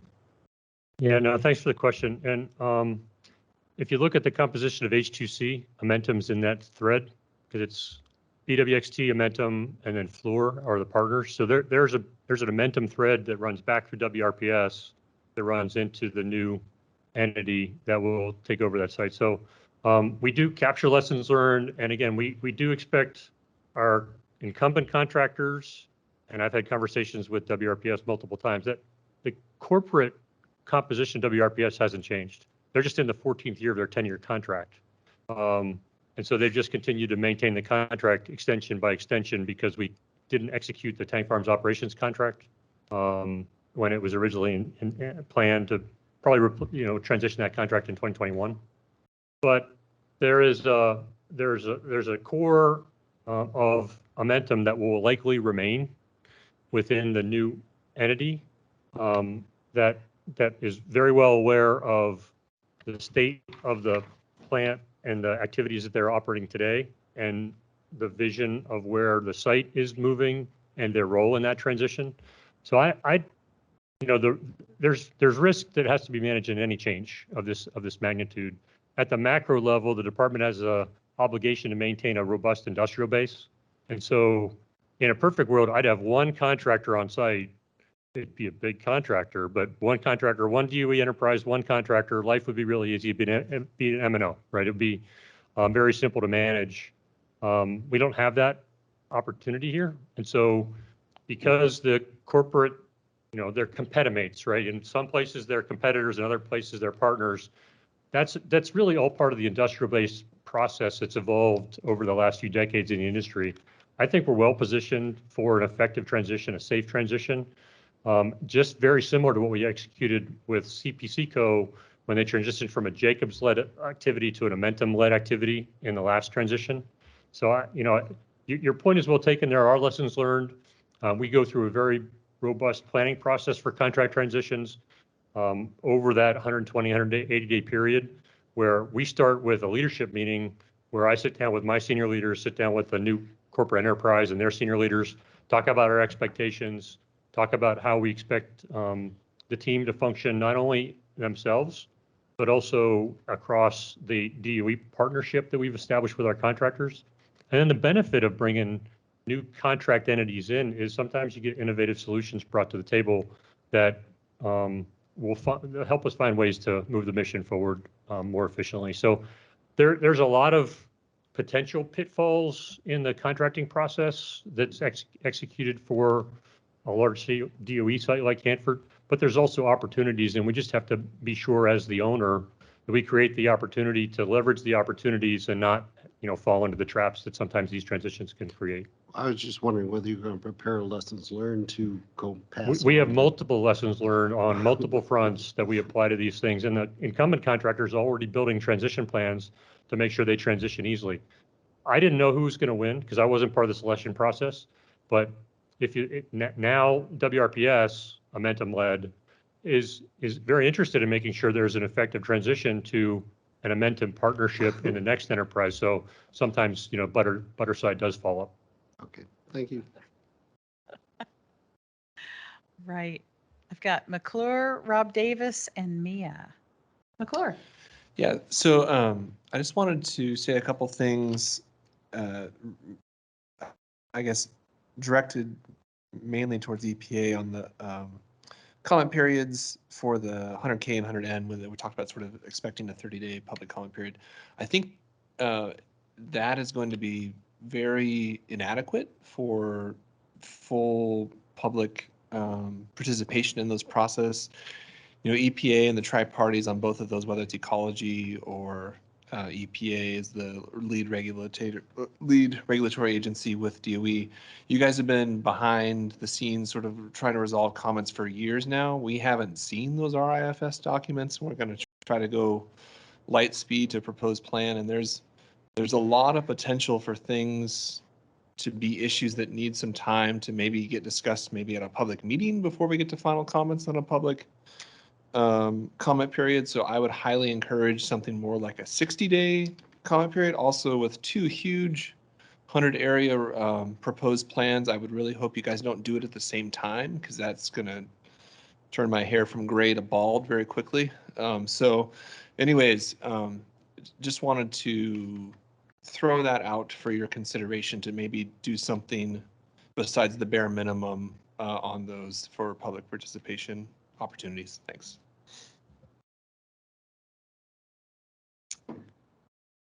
Rob Davis. Thanks. This is directed at Brian. As I mentioned before, I think that the site has done real well under your managership. I'm quite proud of it. It seems as if that we now have a mission. Back in the 70s, when we were really working hard on the breeder reactors, and back in the early 90s when we were working at the Yucca Mountain, we had a mission here. And then it all seemed to fall apart. And now I think that you've kind of brought it back together, and that we have a consistent 5-year plan. We have our other studies being done. I'd like to talk to you about the 2 big documents out there, the AOA and the FRDC reports, which encourage some action being taken before the existing 5-year plan is up. We're going to have to modify it in order to accomplish this. Well, anyway, the big point is could you tell us how those 2 reports are affecting your decisions and what you feel about those, and maybe just, go off the record a little bit and just, were they good for you guys? I mean, is it going to be helpful, or is it just going to go back to the drawing board and get some more consultants and do it again? And so, I'm kind of looking for this national mission effort that we had during FFTF and our Yucca Mountain. Are we going to have this kind of effort focused on some of the results of the AOA and the recommendations in the FFRDC reports? So maybe you could talk a little bit about that. Thank you. Well, first of all, when you said off the record, Carrie Meyer looked at me like, the answer is no. And I didn't have to look at Carrie to know that was the answer. I think all of the studies are helpful because they continue to look at the site in different ways and identify the potential opportunities that are out there for us to progress the mission. I believe in grout. I think it's a viable and appropriate path ahead. We're continuing to have very good conversations with the state of Washington and enlisted negotiations about a wide range of issues, and with the EPA as well. And EPA has been particularly helpful relative to the potential for grout going forward. The testbed initiative, getting through the WEIR process and the associated NEPA documentations is a signal of the direction we want to go. I think we need to complete the list of negotiations, and that will lay out one aspect of the site plan. I think what we're benefiting from over the last, more recent time is we're starting to think of the site as a single enterprise. We're starting to think of the mission beyond ORP and the RL. I'll say the differences in the focuses of the two offices and bring that back together. And I think there's a broader recognition that in a mission of multiple decades, there's a path that has to be created that's affordable and achievable and sustained, and it has to stay a little bit out of the political cycle, because every 2 years or 4 years, sometimes there's administration changes, sometimes there's new thoughts about how to go accelerate the mission or do something different. Most of the times, those look great on paper, not generally executable, given the timeframes that we operate in and the time it takes to put these major projects and programs into play. And so the consistency at EM leadership in DC, the consistency to some extent locally has allowed us to shape a more strategic approach that we think is more affordable and achievable, and then work closely with the state, with the EPA, and have those frank conversations. In this case, a lot of those conversations were within a federal mediation boundary, but really to get everything on the table so we could develop that plan and align, and then just continue to execute that mission. Where now you can, once you have a plan of record that is affordable, achievable, and you stick to it, and you build momentum to it, now as these new opportunities come along, the site, the team, the stakeholder environment, the support from the tribal nations, there's a different dynamic to these new opportunities that we're able to feather in to maybe execute the mission in the future. But a lot of it had to be formed based on successes over the recent past, right? Because the site in many ways wasn't, even though the mission was progressing well in a lot of ways, waste treatment plant was created a little bit of a cloud over the site, right?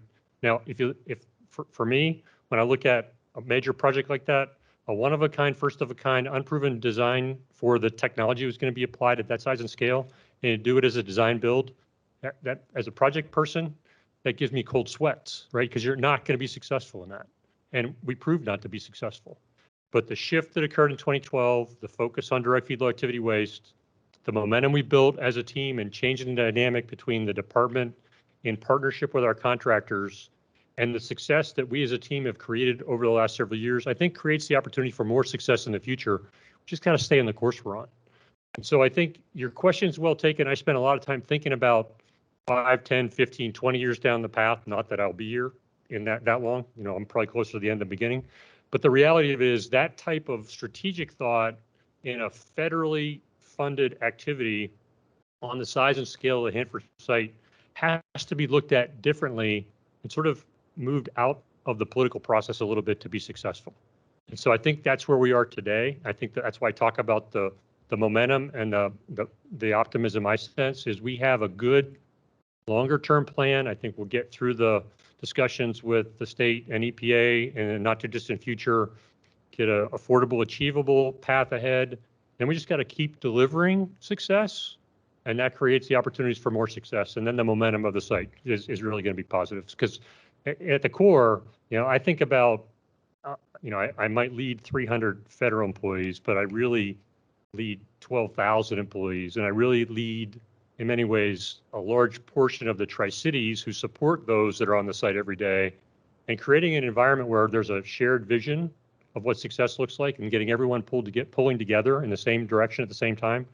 That becomes an unstoppable force. And as long as we can do that safely, efficiently, and predictably, I think the things you're thinking about, which are the right things to think about in the longer term, are just going to be a matter of course over time. Mia. Yeah, I was wondering if you could provide an update on the cross-site transfer line preparation for transfer of waste to the LAW facility. Yeah, it's in our plan for the later part of the decade. We won't spend any money on it in the 24-25 timeframe. We'll probably start working towards bringing I think it's the Supernate line back into service in the 28-29 timeframe. I saw a report talking about ultrasonic testing on the transfer lines. Different transfer lines. Oh, okay. Yeah, that's really a testing process we're going through with the transfer lines between the tank farms that exist today, just to make sure that it's part of the broader tank integrity program to make sure that they're continuing to be sound and we continue to operate those going into the future.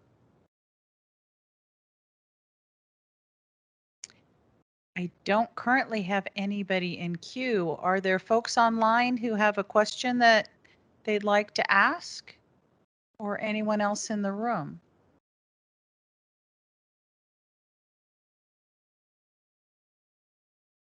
Oh my gosh, you guys are quiet. Oh, yeah.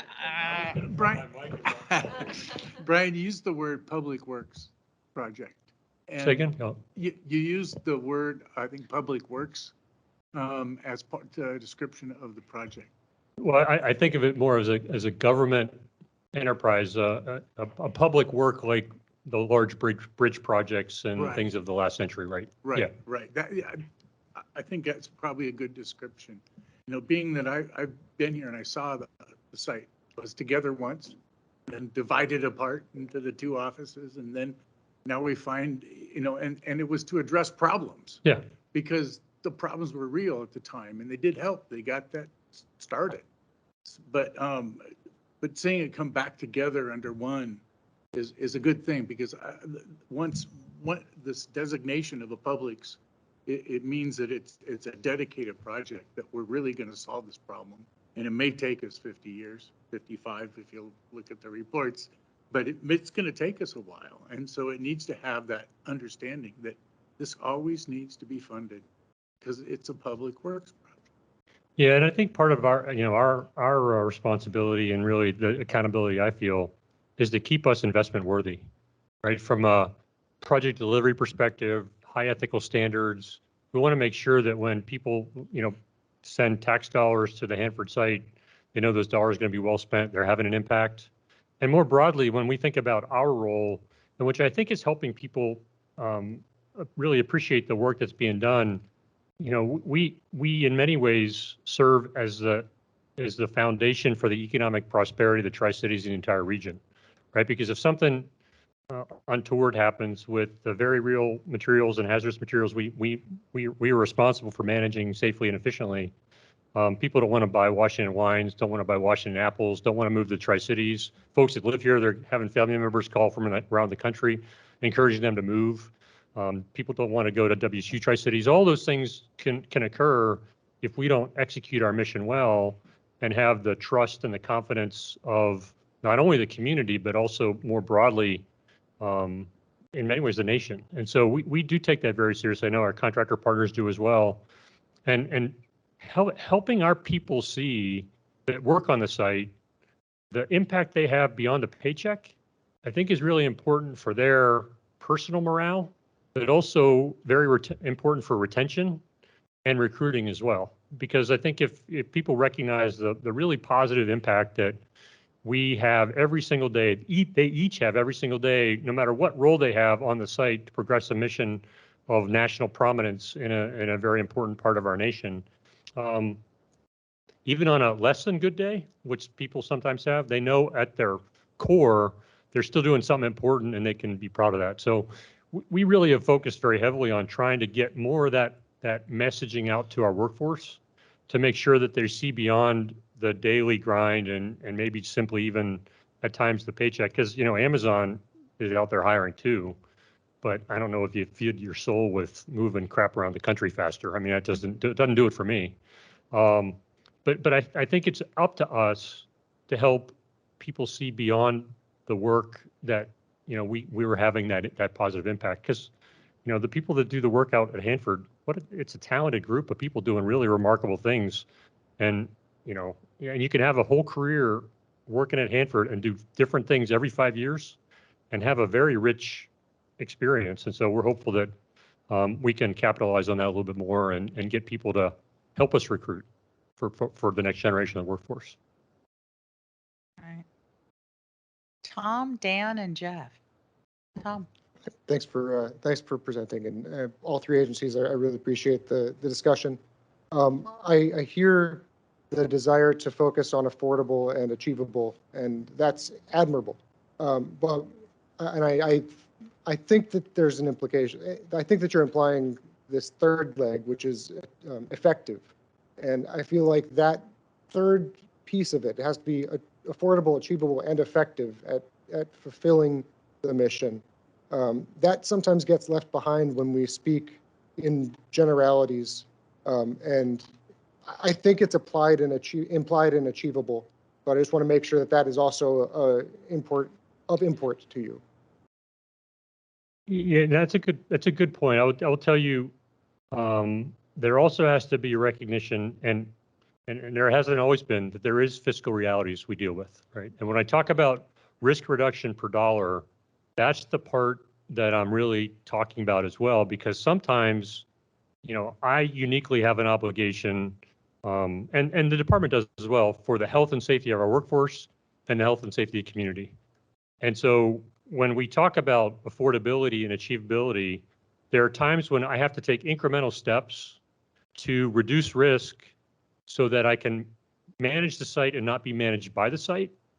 And there's a tactical patience that comes with that, and a recognition of there's not enough money to do it all at one time. Frankly, if I got that much more money, I probably couldn't do it anyway, because there's a butts per square inch issue on the site in general.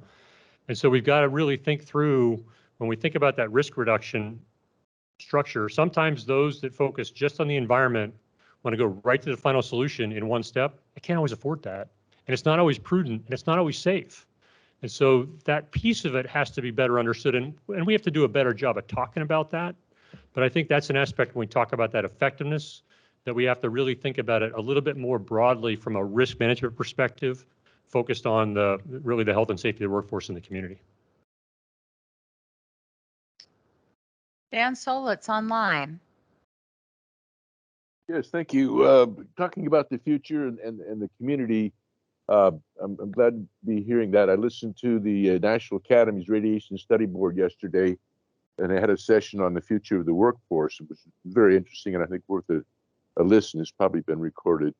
But my question is, as in the next 5 to 10 years, as the workforce increases, do you have an idea of how many people will be on the site and how well the local infrastructure will be able to ramp up for that, so that you don't kind of get a boomtown effect by dumping all that money all at once in that place?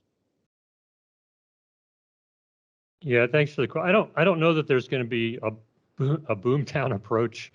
I think what we'll see over time is maybe some skills mix adjustments and a little bit more construction focus as the HLW project starts to ramp up. A lot of the folks that kind of worked direct feed low activity waste are shifting over from the design perspective into the HLW design to augment the team that's already there. So I think we and our contractors kind of look at relatively stable personnel levels over the next 5 to 7 years or so. Just the skills mix might change a bit because there'll be projects that wane and projects that start to come out, wax. But in general, more money doesn't necessarily mean more people because inflation is real. Our buying power, even though the budget went up, the buying power is not going up at the same rate. It's actually gone down a little bit. And so we have to continue to make good choices backed on the risk reduction per dollar spectrum that I talked about. But, that increase in funding is really not going to result, in my view right now, as a major increase in the number of people on the site on a daily basis. It'll be more incremental than a big boom. Okay, thank you. I have Jeff and Chris. Jeff?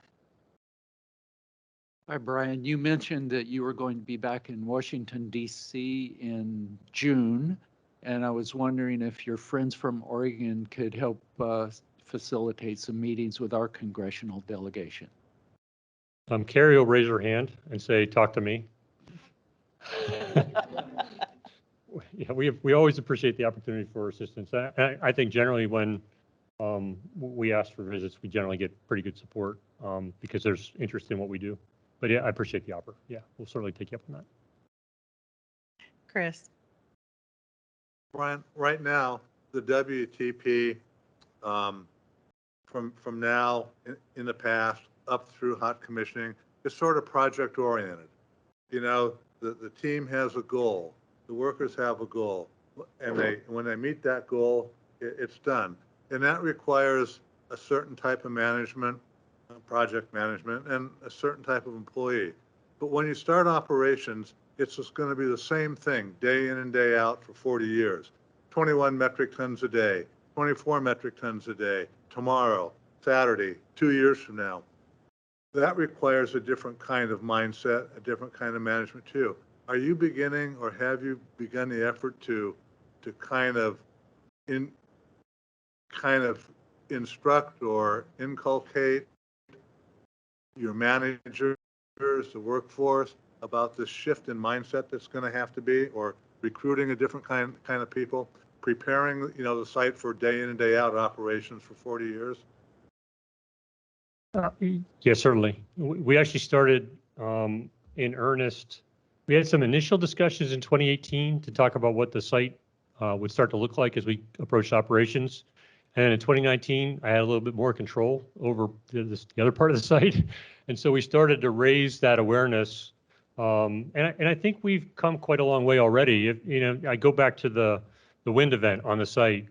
Part of the reason that our team was able to react, we had power to the critical areas within a couple of days and most of the power back within 7 days on a pretty significant wind event, which took out 13 miles of transmission lines and a number of transformers.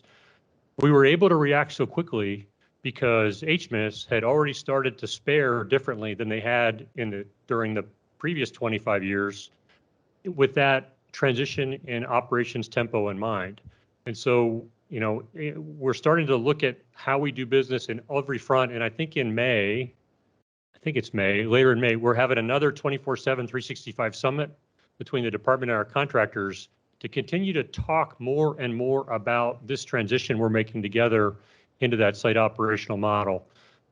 It's happening at different paces across the site because, like the effluent treatment facility, major upgrade going on, a lot of construction work, modifications, but the contractor, West Bryan and WRPS, are already thinking about what's the rate of increase from the time they finish all the work, get through their readiness reviews, start to operate until they're operating at the performance level that they're going to need to support waste treatment plant operations, because everything ties back to the waste treatment plant once we get that string rolling. Liquid effluent retention facility is also in that same string because that's where the contaminated water goes before it goes over to ETF. Integrated disposal facility, the same thing.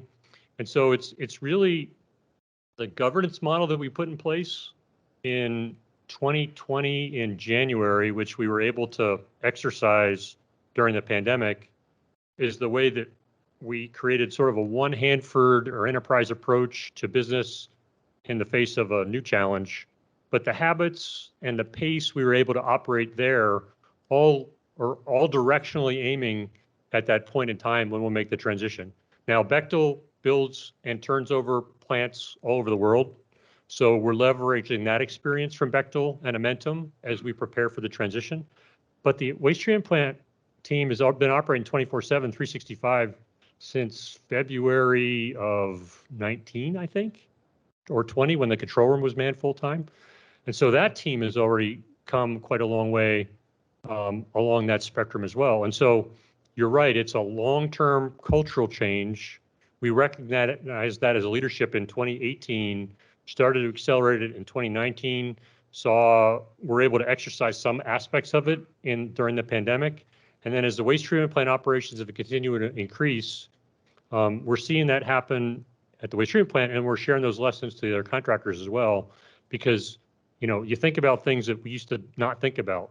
One project decides they want to take a couple of days and stop work because they have a safety issue. They just go do it, right? That was the old feudal system. Now, when Tank Farms is connected to the waste treatment plant, which is connected to liquid effluent retention facility, effluent treatment facility, integrated disposal facility, all the supply, the utilities, back to BPA power, everybody's connected. And so there's no singular outages anymore. It's an outage that's got to be planned well in advance so that everybody can do the maintenance at the same time. And if we do have an upset condition, there's a team that's got to get together very quickly, evaluate it, figure out what the course of action is, and then move forward to maintain safety, but maintain the facilities and operations. And so I think we're well down that trail towards that operation culture that we need. And my aim point is not hot commissioning. It's beyond hot commissioning into excellent site operations, which is where I want all the contractors to think about not just a singular point in time, but what is excellent in operations of an operating waste treatment plant that's delivering 21 metric tons per day really look like. That's the aim point, and that's why I think we're on the right trajectory. Thank you. So in the last few minutes we have together, I want to do 4 check-ins. I want to check in with the TPA agencies for any closing remarks. I want to check in with our HAB chair for closing remarks. We'll check in with the DDFO because he's the one that actually adjourns the meeting. And I want to check in with Laureen about anything else we need to know for tonight's event. So we'll start with the TPA agencies in terms of, do you have closing remarks? Any of you? Yeah, I'd be remiss to say Happy Earth Week, and hope you all can celebrate Earth Day this Saturday, April 22nd. Thank you, Madam Chair. I just want to thank everybody for a very successful meeting today. We accomplished a lot of good business. So that actually we'll juggle the schedule a little bit to be more efficient tomorrow. I want to thank all 3 of the agencies for being here and letting us know what's going on and how we can engage whenever possible. Because we're all here for one goal, to see the Hanford site cleaned up. So thank you. Stay tuned to Laureen and Mike, and hope you have a wonderful evening tonight. Mike.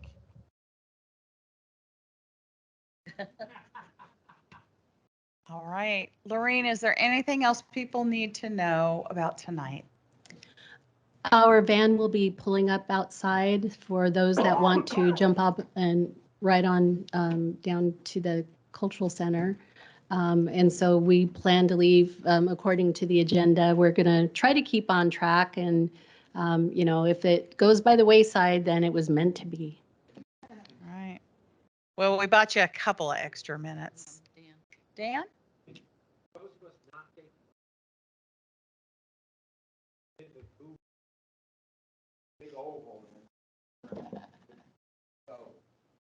Right. So when you pull off of the highway going into the cultural center, there's plenty of parking, and it's actually clear around the center, but you would want to park towards the entrance where the gift shop is, and then you would enter the museum through the gift shop area. You can't miss it once you get there. All right.